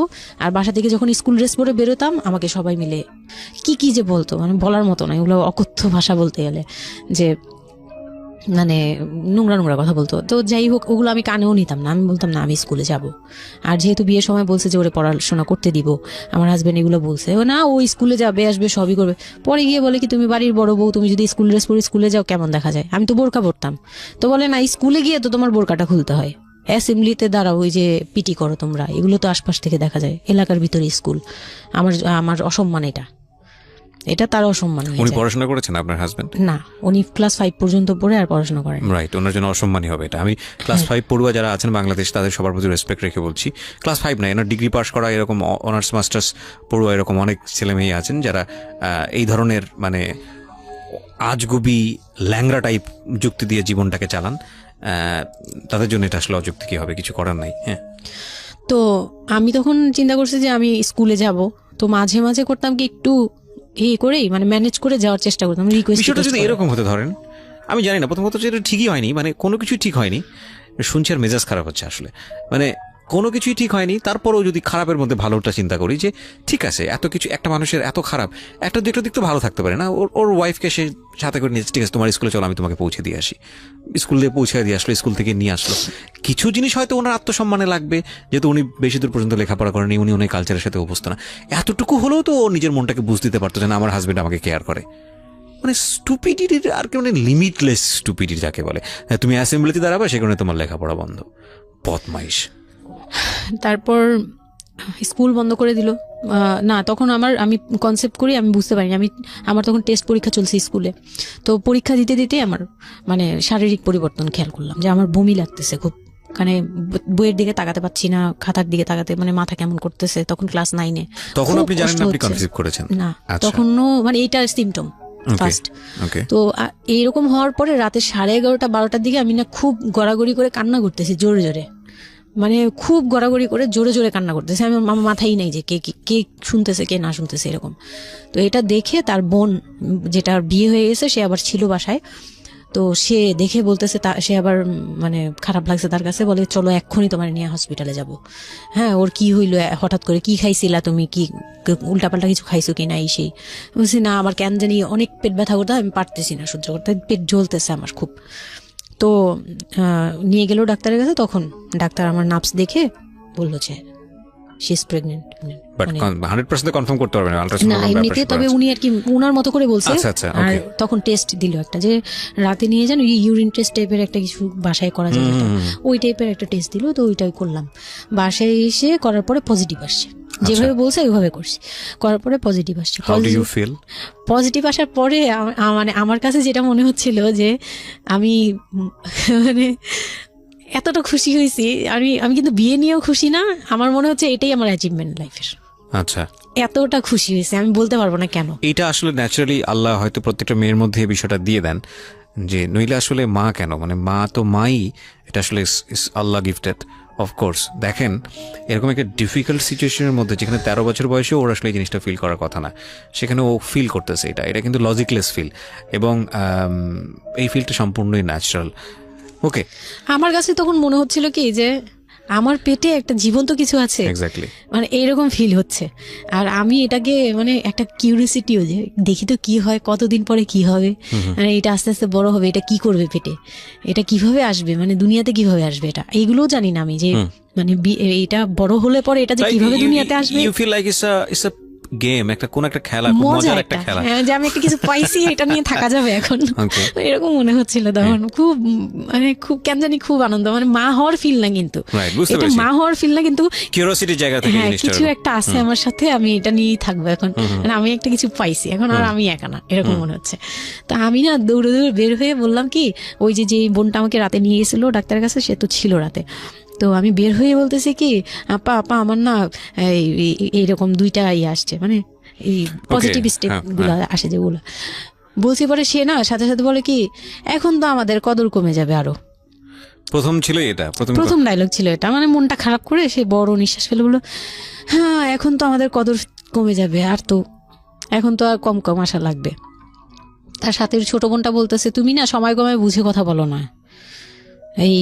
এইগুলো তো বুঝতে হবে, মানে তাদের মতো করে তারা বলতেছে, যে পুরান ঢাকার মানুষ যেভাবে বলে ওইভাবে বলতেছে, যে এগুলো তো বুঝতে হবে যে এগুলো প্ল্যান করা, মানে আমি ইচ্ছা করে কনসেপ্ট করছি এরকম কিছু বুঝাইছে, কিন্তু আমি তখনও না এই জিনিসটা মানে ঘোলা ঘোলা, আমি বুঝি নাই যে ওরা কি বলতেছে দুইজনে। তা আমি বলি যা মজা তাই বলুক, আমি আমার মতো থাকি। তা আমি দৌড় দিয়ে গিয়ে আমার হাজবেন্ডকে না বললাম, এই উঠেন না উঠেন না উঠেন না। আমি তখনও পর্যন্ত কিন্তু তাকে খুশি হয়ে গেছে বলিনি, ফার্স্ট তাকে খুশি মনে কিছু বলতেছি। বিয়ের 4 মাসে আমি তাকে কখনো ডাকও দিইনি, তাকে কিছু বলিও নাই, বা আমি ওনাকে কোনো রিকোয়েস্টও করি নাই, কোনো আহ্লাদও করিনি। ফার্স্ট মানে মনে হলো যে আহ্লাদ করে বলি, যে জানেন আমি এরকম আসছে আমার। তো আমি কাকে বলবো, কাকে ওদের করে খুশি করতে পারিনি, যাই রে দেখি খুশি করতে পারি কিনা। যে তাকে ধাক্কা দিছি, সে ঘুম থেকে বিরক্ত হয়ে উঠলো, এই ধাক্কা কি করো কেন, কি হয়েছে? আমি তো মনটা ভেঙে কি, যে আমি তো এরকম আমার পজিটিভ আসছে, দেখালাম যে এই যে এটা হলে না পজিটিভ হয়, রাতে পেট ব্যথা বলছিলাম না, তো ওইটার ইয়েতে এটা আসছে। তারপরে না চুপ হয়ে তাকায় আছে, বলে কি এইগুলা কি মানে বুঝলাম না। বলে কি এইটা তো ঠিক না। কি ঠিক না? তারপর বলতেছে যে এই এখন তো এগুলোর দরকার নেই, আমাদের এখন তো এগুলোর কোনো দরকার নাই। তো আমি বলি আপনি আমার স্কুল যেতে দিবেন না। আমি এবার তখন মুখ খুললাম, আপনি স্কুল যেতে দেন না, তারপরে আর আমি তো এই জিনিস মানে এটা কিভাবে কি হয়েছে আমি তো জানি না। আমি ভাবছি যে আপনি হয়তো বা কিছু করছেন, আমি জানি না। আমি তাকে এইভাবেই বললাম খুলে, যে আমি তো আসলে জানি না, যে আমি ভাবছি আপনি চাচ্ছিলেন এই জন্য হয়তো বা এরকম কিছু হয়েছে। আর মানে প্রোটেকশন নেওয়া টেওয়া সবকিছু তার উপর ডিপেন্ড করে। তারপর হচ্ছে এটা বলার পরে না মানে আমি আর কিছু বলার মতো ইয়েতে ছিলাম না, আমি চুপচাপ, যে ওরা কি করবে না করবে আমি কিছু জানি না। তো আমার হাজবেন্ড যেটা করলো, যে সে চাচ্ছিল না যে আমি মানে সে চাচ্ছিল না বেবিটা, কোন কথা হচ্ছে সে চাচ্ছিল এটাকে অ্যাবর্ট করে ফেলতে, মানে কিন্তু কিছু বলতেও পারছে না। আমি এবার বাসায়ও বলছি, বাসায় সবাইও খুব চিন্তিত আমার এইটুক বয়সে আমি কিভাবে কি করব। আর এদিক দিয়ে আমি এবার কিছুই বলছি না, আমি আমার মতো করে চলছি, নর্মাল লাইফ কাটাচ্ছি। আমার কোনো শারীরিক পরিবর্তন তেমন আসে নাই, সত্যি কথা বলতে। শুধু একটু মানে কিছু কিছু খাবার আছে একটু বাজে লাগতো, এই ছাড়া আমার সবই নর্মাল। আমি নর্মাল ওয়েতেই আমি ওই ওষুধ খাচ্ছি রেগুলার, আর হাঁটা চলা করতেছি, লাফালাফি সিঁড়ি বাওয়া কোনো কিছুতেই আমার ইয়ে নেই। আছে ডাক্তার থেকেও কোনো ধরনের কোনো কন্ডিশন দেয়নি? না, ডাক্তার দিয়েছে, ডাক্তার ওই যে 2-1টা ওষুধ দিয়েছে। প্রথম কথা হচ্ছে ডাক্তার থেকে যে বাক্যটা আসলে ছিল যে এই 13 বছরের মেয়ের সাথে এটা কিভাবে হলো? ও ডাক্তার, হ্যাঁ। তখন যখন ফার্স্টে ওই দেখলো, তো উনি বললো যে এটা তো আসলে নষ্ট করাটা ওর জন্য রিস্ক।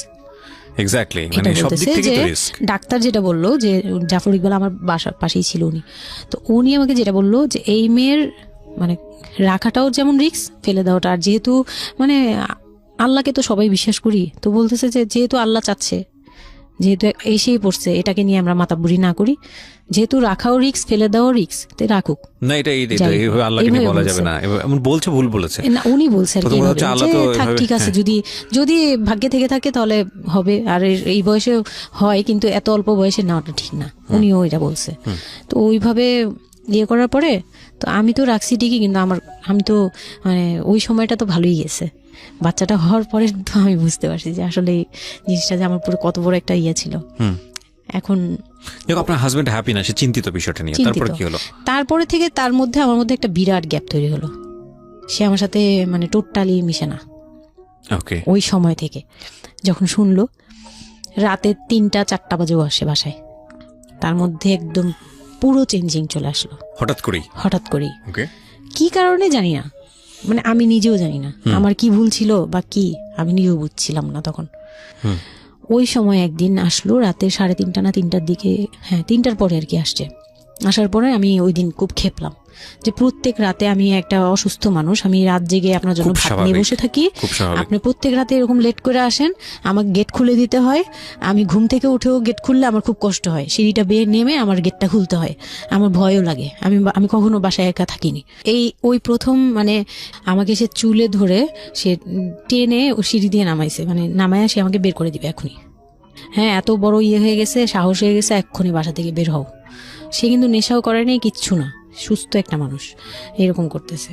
তো তার ভাই বোনগুলো এসে বলতেছে আপনি কি মানুষজন কি বলবে, তারা মানুষজনের চিন্তা করতেছে, কিন্তু আমার যে টর্চার হচ্ছে এটা বলতেছে না। এইটা আরেকটা বিষয়, এই যে এগুলো বিষয় আসলে না আমার মেজাজ খুব খারাপ হয়ে যায়।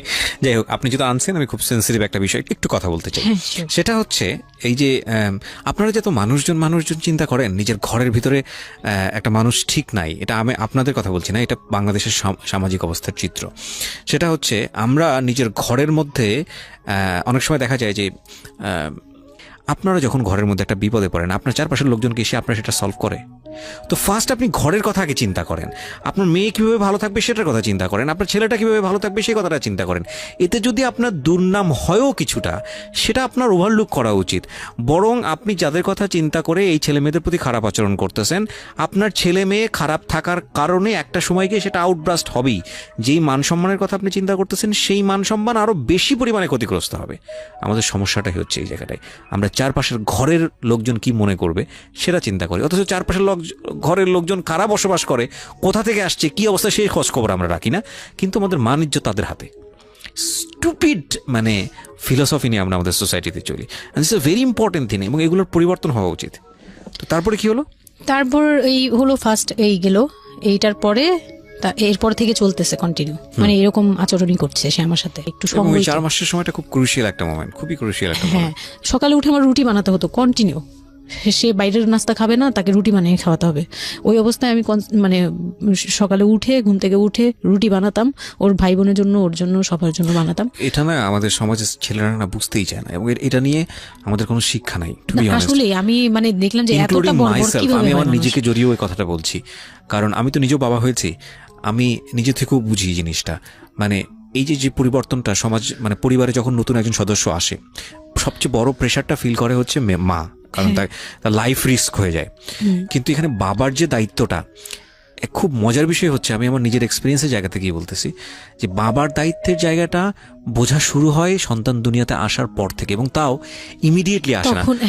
সন্তান একটু করে বড় হচ্ছে, অ্যাটাচমেন্টটা হচ্ছে, যখন নড়াচড়া সামনে দিয়ে নড়াচড়া করতেছে, একটু মিস হচ্ছে, দূরে থাকতেছে, তারপরে গিয়ে মানে সন্তান যখন মোটামুটি প্রাপ্তবয়স্ক, 1 বছর 2 বছর বয়স, ওই সময় বাবা ফিলটা আসে, তুলে দেয়, তখন তখন হচ্ছে বাবা ফিলটা পায়। তার আগ পর্যন্ত বাবা বুঝতেই পারে না, তো মনে হয় আসলে কি বাচ্চাটা আমার কোত্থেকে আসলো, এই সত্যটা ফিলটা এরকম থাকে। এটা খুব ন্যাচারাল একটা ফিল, কিন্তু এই ন্যাচারাল ফিলটার সুযোগ নিয়ে অনেক সময় আমরা একটা অবুঝের মতো আচরণ করে ফেলি, ভয়ানক বাজে আচরণ করে ফেলি। একটা ইয়ে থাকে, মাত্রা থাকে, যেমন আপনি কতটুকু মানে কতটুকু কেয়ারফুল ছিলেন, কতটুকু ইয়ে ছিলেন, এটার কিন্তু একটা লেভেল আছে, পার্সেন্টেজ আছে, এবং এটা নিয়ে শেখানো উচিত আমাদের মানে এডুকেশন সিস্টেমের মধ্যে তো নাই।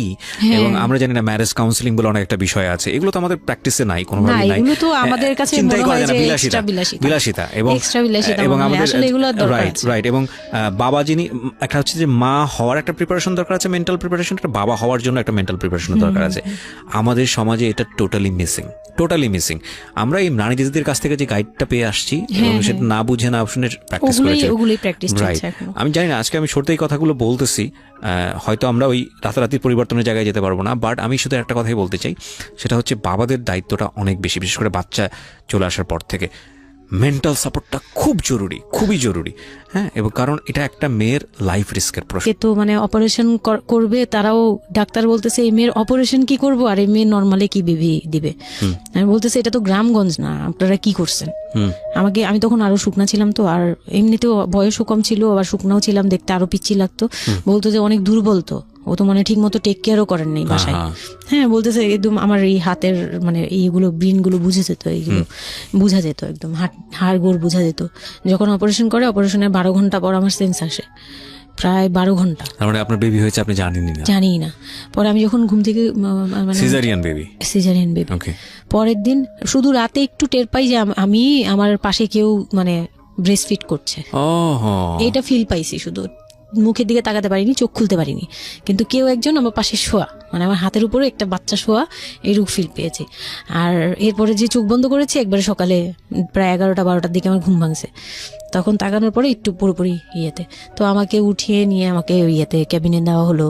ক্যাবিনে দেওয়ার পরে আমি বাচ্চাকে দেখি, বারবার চিন্তা করি যে এটা আমার মেয়ে, কোত্থেকে আসলো, কিভাবে আসলো, আমি নিজেকে দেখি।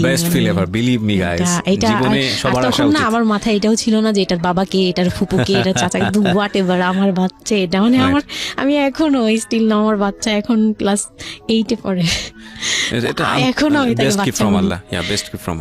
হ্যাঁ, তো ও আর আমি একসাথে হাঁটলে মনে হয় কি মানে ফ্রেন্ড আমরা এরকম। পরে হচ্ছে ওই বাচ্চাটা হওয়ার পরে সে খেলে, আমার খুব ভালো লাগে, তাকে নিয়ে আমার সময় ভালো কাটে।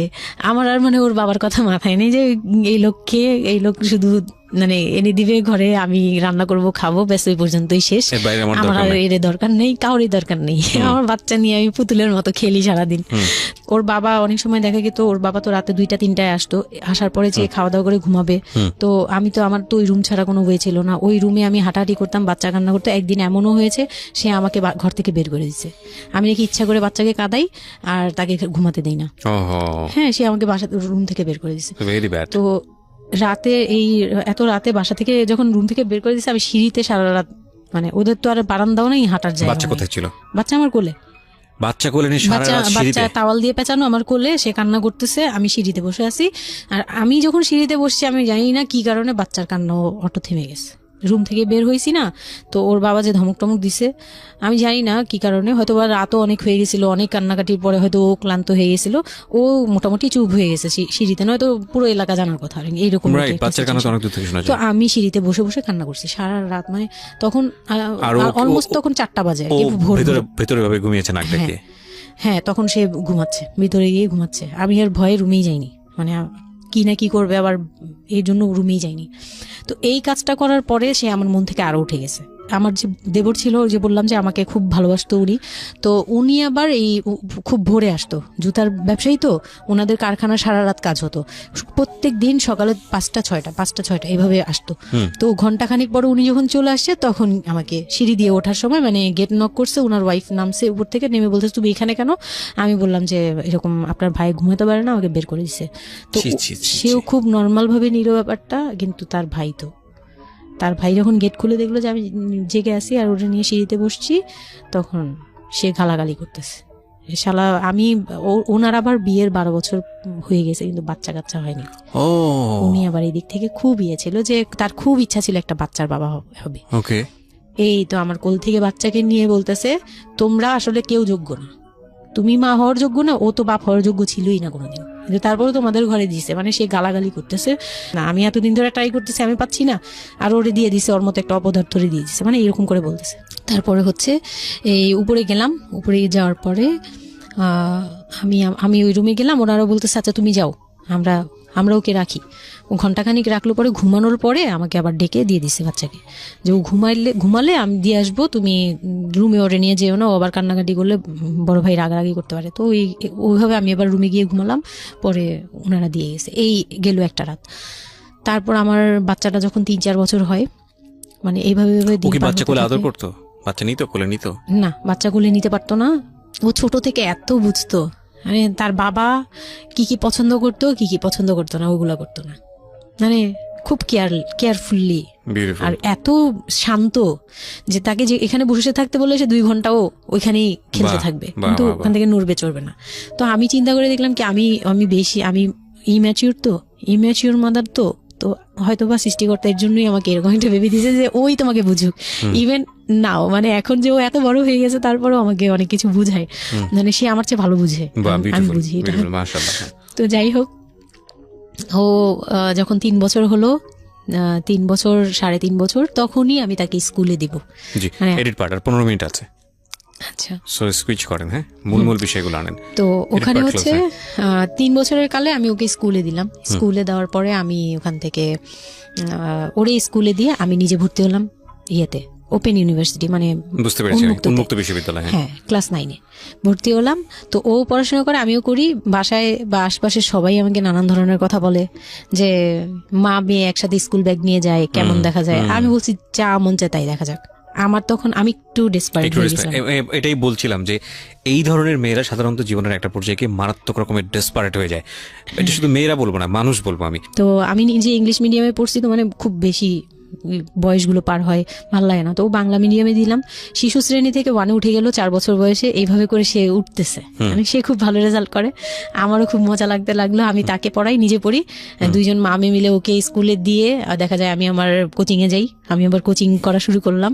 তো সেও খুব মজা পেত যে তোমার ব্যাগ আর আমার ব্যাগ, মানে ওয়েট করতো। খুব মজার একটা সময় ছিল যে 2জনের টিফিন নিয়ে যাচ্ছি। তো আমরা খুব মজা করে এরকম ক্লাস করতাম। ওর বাবার মাঝখানে একটু জেলাসি হলো, মানে মাঝে মাঝে খুব জেলাসি করতো। তো এইগুলো নিয়ে একটা পর্যায়ে যে বিয়ের প্রায় 6 বছর বা 7 বছর কালে তার বাবা এমন ভাবে একটা লোন করলো, 8 লাখ টাকার একটা লোন করলো। আমি এটা বুঝতে পারিনি, আমি তখন মাত্র এসএসসি পাস। রিপন? হ্যাঁ, 8 লাখ টাকার লোন। 8 লাখ টাকার লোন ব্র্যাক ব্যাংক থেকে। ওকে, 8 লাখ টাকার একটা লোন করলো। আমি তখন জুয়া খেলায় একদম কঠিন, তখন সে চরম পর্যায়ে চলে গেছে। বুঝে গেছে যা হওয়ার। বলেন তারপরে?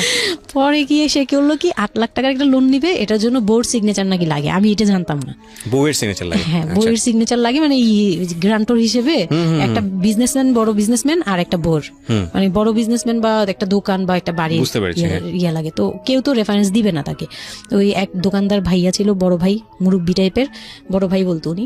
ওই লোকটা দিছে সিগনেচার, আর আমার সিগনেচার না তো কোনো ব্যাপারই না, কারণ আমাকে যা দিবে আমি তাই, আমার কি বা আছে আর আমার কাছে কি বা লিখে নিবে, মানে নাও একটা সিগনেচার দাও, তোমার কিছু হবে না, এটা জাস্ট একটা ফর্মালিটি, এভাবে বলছে।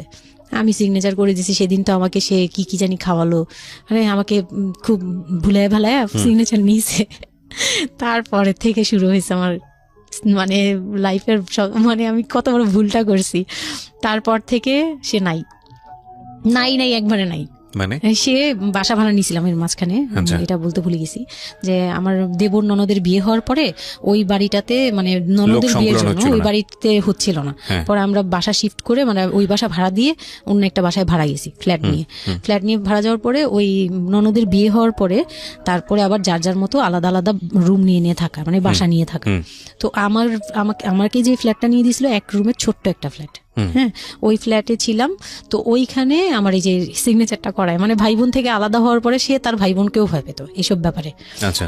তো আমাকে তারা হাইড করছে যে সে জুয়া খেলে, যে এটা আমাকে বলেনি। তো আমি একদিন টের পাইছি কিভাবে, যে ঈদের দিন, মানে লাস্ট ঈদ, ওনার সাথে আমার লাস্ট, মানে লোনটা নেওয়ার আগ পর্যন্ত আপনি জানতেন না যে সে জুয়া খেলে? না, তখনও বুঝি নাই। তার আগে কিন্তু আমি এটা ধরছিও, কিন্তু ধরেও বুঝতে পারিনি। 8 লাখ টাকার যে ঘটনাটা, এটা থেকেই শুরু। মানে সে হচ্ছে এই 8 লাখ টাকার লোন নিয়ে চলে গেছে। 2 মাস 3 মাস একদম, মানে টোটালি নাম্বার বন্ধ, সব বন্ধ। তারপরে ওই পরের মাস থেকে তো লোনের যে একটা ইয়ে থাকে, ইন্টারেস্ট সহ, যে ওইগুলোর জন্য তারা বাসায় পর্যন্ত চলে আসছে। এসে আমাকে অপমান করতেছে যে আপনি সহ জানেন, আপনি না জানলে এটা সম্ভবই না, আপনি জানেন, নয়তো আপনি সিগনেচার দিলেন কিভাবে, সিগনেচার কি না জেনে দিয়েছেন? তখন আমি কান্নাকাটি করে বলছি যে আমি আসলে এই বিষয়টা বুঝি নেই ভাইয়া। তো ওনাদেরকে বলার পরে ওনারা বুঝছে যে আসলে ঘটনাটা এরকমই। তো প্রায় 6-7 মাস যাওয়ার পরে দেখি উনি আর আসেই না। তারপর আমি বাসা চেঞ্জ করে আমার বোনের সাথে বাসা নিলাম, রুম নিলাম। একটা রুম নিয়ে মেয়েকে নিয়ে খুব কষ্ট করে থাকি। আমি একটা জব নিলাম ভালো একটা কোম্পানিতে। তখন আমি এসএসসি পাস। তো এসএসসি পাশের সার্টিফিকেট নিয়ে একমাত্র মার্কেটিং সেলসে জব হয়, এছাড়া কিন্তু আর কোথাও ভালো জব হয় না। আমি খোঁজ খবর নিয়ে দেখলাম যে না, মার্কেটিং এর সেলসে যেহেতু জব আছে, তো ইউনিলিভারের খুব ভালো একটা পজিশনে জব নিলাম। সেলসে জব নিলাম। পরে মোটামুটি 10-12 হাজার টাকার মতো স্যালারি ছিল, ওটা দিয়েই চলতাম। মেয়েকে নিয়ে বাড়ি ভাড়া দিতাম 4-4.5 হাজার টাকা। না, আমি তখন তারপর হুট করে একদিন আসছে, এসে তারপর দেখি ঘরে বসে থাকে, সারাক্ষণ ঘরে বসে থাকে। ব্যাংকের লোক আসবে শুনলেই বের হয়ে যায়, আর বের হয়ে আবার 2-3 দিন থাকে না, আবার আসে। মানে একটা কেমন খেলা, লুকোচুরি জীবন। হ্যাঁ, লুকোচুরি জীবন, বিজনেস শেষ, বিজনেস কিচ্ছু না। উনি থাকে, আমি রান্না করলে উনি খেয়ে চলে যায়। আর উনি যে খায়, মানে তখন জিজ্ঞেসও করে না যে মেয়ে খাইছে বা তুমি খাইছো কিনা, কিচ্ছু না। একটা উচ্ছন্ন জীবন এবং টেনশনলেস, কেমন জানি মানে একটা মানে পশু টাইপের হয়ে গেছিল, মানে বলতে গেলে গরু ছাগল যেরকম থাকে ওরকম। সে আসে যায় ব্যাস এই পর্যন্তই। তো সে একটা টিভি কিনছিল আমার বিয়ের পরের থেকে, সে কোনো কিছু কিনে নাই, একটা টিভি কিনছিল।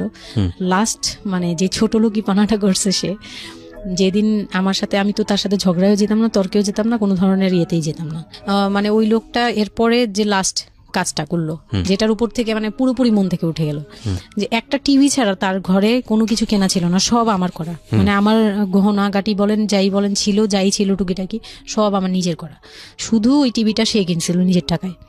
সে যাওয়ার সময় মানে একদিন চিল্লাচিল্লি করলাম, মানে আমি আর সহ্য করতে পারছিলাম না, যে প্রত্যেক রাতে আসি, আমি ডাল ভাত যাই রান্না করি, অনেক সময় দেখা যায় ডালও নেই, চাল আছে শুধু, একটা ডিম নিয়ে আসছি, ভাজছি, ভেজে নিয়ে সামনে বসছি, সে খেয়ে উঠে গেল, মানে আমি আর আমার মেয়ে না খাওয়া। বাচ্চাটার জন্য সে মানে এরকম টাইপের, মানে নেশাখোররাও এর চেয়ে ভালো। আমার মনে হয় যে একটা এডিক্ট হলেও সেও চিন্তা করবে যে আমার বাচ্চাটা খাইছে তো, কিন্তু তার মধ্যে এই ফিলটা নাই। তো আমার একদম বিরক্ত হয়ে গেলাম এক পর্যায়ে। তারপর আমি বললাম যে আপনি আর কত এরকম করবেন, আপনি এরকম কেন শুরু করছেন, আপনি কি চান আসলে, আমাদের কাছে কি চান? তারপর সে বলতেছে যে আমার বোন আসছে, আমার বোনকে বলতেছে যে আমি নষ্ট হয়ে গেছি, আমি কি করে টাকা আনি, হ্যান ত্যান, বুঝতে পেরেছি, মানে শেষ সম্বল আর কি, যা বলার আর কি। হ্যাঁ, পরে আমি তো আর আমার বোনও খেপছে, আমার বোন জামাইও খুব রাগ, হ্যাঁ আপনারা আসলে ওরে ইয়ে করতেছেন, লাই দিচ্ছেন, এই সেই উল্টাপাল্টা কথা বলে টলে সে চলে গেল।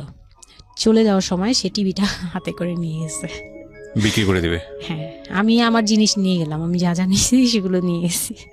তো আমি সবচেয়ে মানে খারাপ লাগছে জিনিসটা, যে এতটা ছোট লোকের সাথে আমি ছিলাম এতটা বছর, তখন আমার মনে হয়েছে যে এরকম একটা ছোট মনের মানুষের সাথে আমি এত বছর ছিলাম, এটা বলতে লজ্জা হয়। এই যে গেছে সেই লোকটা আর আসে নাই। তো আমার মামা যেটা বললো যে তোমাদের আসলে এইভাবে ঝুলে থাকলে, তখন তো 2 বছরের মতো প্রায় আমরা সেপারেটেড, মানে আলাদা থাকি, সে চলে গেছে 2 বছরের মতো হয়ে গেছে। তো বলতেছে 2 বছর পর এসে এই যে আজকে বললো এই কথা, আবার যে 1 বছর পর এসে আরেকটা ঝামেলা করবে না এমন কোনো কথা নাই। আর আমার মামা তখন আমাকে বলতেছিল তোমাকে আমরা একটা বিয়ে দিব, তোমার এখনো ওই বয়স আছে এই সেই। আমি তো তখন একবারেই না আমি বিয়েটি আর করতেই পারবো না, আমার মেয়ে আমি বড় করবো, এটাই আমার টার্গেট। তো তারা বলতেছে আচ্ছা ঠিক আছে, বিয়ে করো বা না করো, তোমার এইটার একটা সাইড করা দরকার, তুমি নিজ থেকে ওর কাছ থেকে এমনিতেও কিছু পাবা না, উনিতেও কিছু পাবা না, তুমি নিজ থেকে একটা ডিসিশনে চলে ওর কাছ থেকে ডিটাচ হওয়া আগে, যাতে ওর তোমার উপর কোনো দায়িত্ব না থাকে, অধিকার না থাকে। তখন গিয়ে মানে যেই গার্জিয়ানরা বিয়ে দিয়েছিল তারাই একসাথে বসে আমাকে ডিভোর্সের করে দেয়। হ্যাঁ, ওকে। তো ডিভোর্স করার পর you feel bad for this, like আপনি ডিভোর্স দিয়ে দিচ্ছেন, ও মানুষটার প্রতি কোনো মায়া বা দয়া? না, বিন্দু মাত্র না। আমার কেন জানি এটা ফিল হয়নি, আমি নিজেও জানি না। সবাই বলে ডিভোর্সের সময়টা নাকি খুব, কিন্তু আমার কাছে মনে হচ্ছিল যে না, এটা একটা ভালো সমাধান। আমার তখন মনে হয় যে আরো আগেই বের হয়ে আসা হচ্ছিল।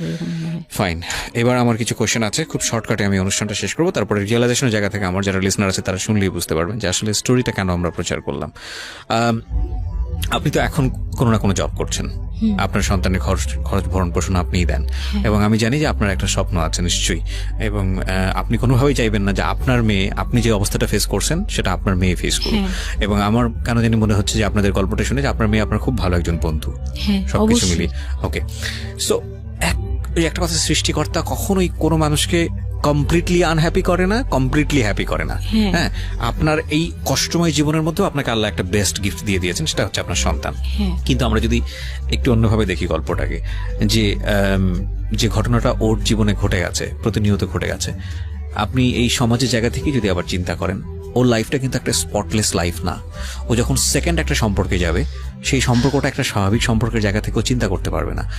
এবং ওকে যখন একটা মানুষ নিজের জীবনে নিতে যাবে সম্পর্কের বাইরে এসে, তখন একটা জিনিস চিন্তা করবে যে ওর একটা পাস্ট লাইফ আছে, ওর একটা মেয়ে আছে, মেয়ের বয়স কত বছর চলছে? 12 বছর চলছে। এবং ওর বয়স যেখানে, আপনার কত? 21? আমার হচ্ছে 27। সো ওর প্রায় ওর বয়সের অর্ধেক বয়সের 2-3 বছর কম হবে, যাই হোক। তো এই যে ব্যাপারটা, এগুলো খুব ভালো চোখে দেখে না, দেখবে না, খুব স্বাভাবিক। হয়তো কোনো ব্যক্তি মানুষ দেখলেও দেখতে পারে, কিন্তু যখন পরিবারের জায়গা থেকে আসবে এই সম্বন্ধটা, তখন কোনোভাবেই পরিবারের অন্য লোকজন এটাকে কোয়েশ্চেনেবল, মানে কোয়েশ্চেনের জায়গা থেকে এটা ছাড় দেবে না। তাহলে দেখুন, ওর জীবনের বিগার লস, কিংবা ওর জীবনের যে একটা ভয়ানক রকমের একটা ক্ষতি, পুরো জীবনের মোড়টাকে অন্যদিকে ঘুরিয়ে দেওয়া। যদি একটা নিউট্রাল জায়গা থেকে আমরা চিন্তা করি, একটা মেয়ে তার জীবনটা আসলে কেমন হওয়া উচিত ছিল সেই জায়গাটা থেকে, তাহলে ওর জীবনটা কোথায় গিয়ে দাঁড়িয়েছে। এবং যদি এভাবেই জীবনটা চলে যায়, তাহলে ওর যে মেয়েটা বড় হচ্ছে, সে মেয়েটা বড় হয়ে একসময় নতুন একটা সংসারে চলে যাবে। যেহেতু সে ছেলে না, সুতরাং তার মার প্রতি দায়িত্বের ব্যাপারটা হয়তো অন্যরকমভাবে তাকে পালন করতে হবে, সেখানে গিয়ে সে থাকতে পারবে না। তাহলে এই মেয়েটা একসময় বড় হতে হতে হতে হতে হতে এমন একটা জীবনে আসবে যখন বার্ধক্য চলে আসবে, যখন আশেপাশে কেউ থাকার মতো থাকবে না, তখন এই মেয়েটার জীবনটা মানে সারাটা জীবনের জন্যে তাকে একটা অদৃশ্য জেলে পুরে দেওয়া হয়েছে। পরিবার তাকে যে বিয়েটা দিয়েছিল অল্প বয়সে, সেটা পারিবারিক এক ধরনের সিদ্ধান্তের জায়গাটা থেকে সবাই মনে করেছিল এতে মঙ্গল হবে, কিন্তু আলটিমেটলি মঙ্গল তো হয়নি। উল্টো যেটা হয়েছে সেটা যদি জানতো আগে থেকে, তাহলে কেউ এই মঙ্গলটা করতে চাইতো না। কিন্তু এগুলো কিন্তু একেবারে আমাদের প্রত্যেকটা জায়গা থেকে আমরা কিন্তু সবাই বুঝি যে বয়সের ডিফারেন্স থাকলে কি হতে পারে। ভাই, এটা তো হিন্দি সিরিয়াল না। এখানে একটা অসম বয়সে একটা মেয়ে বা ছেলের বিয়ে হলো, তারপরে দেখা গেল যে স্বাভাবিকভাবে তাদের মধ্যে যেটা হওয়ার কথা সেটা হচ্ছে না, অন্য কিছু হচ্ছে। এই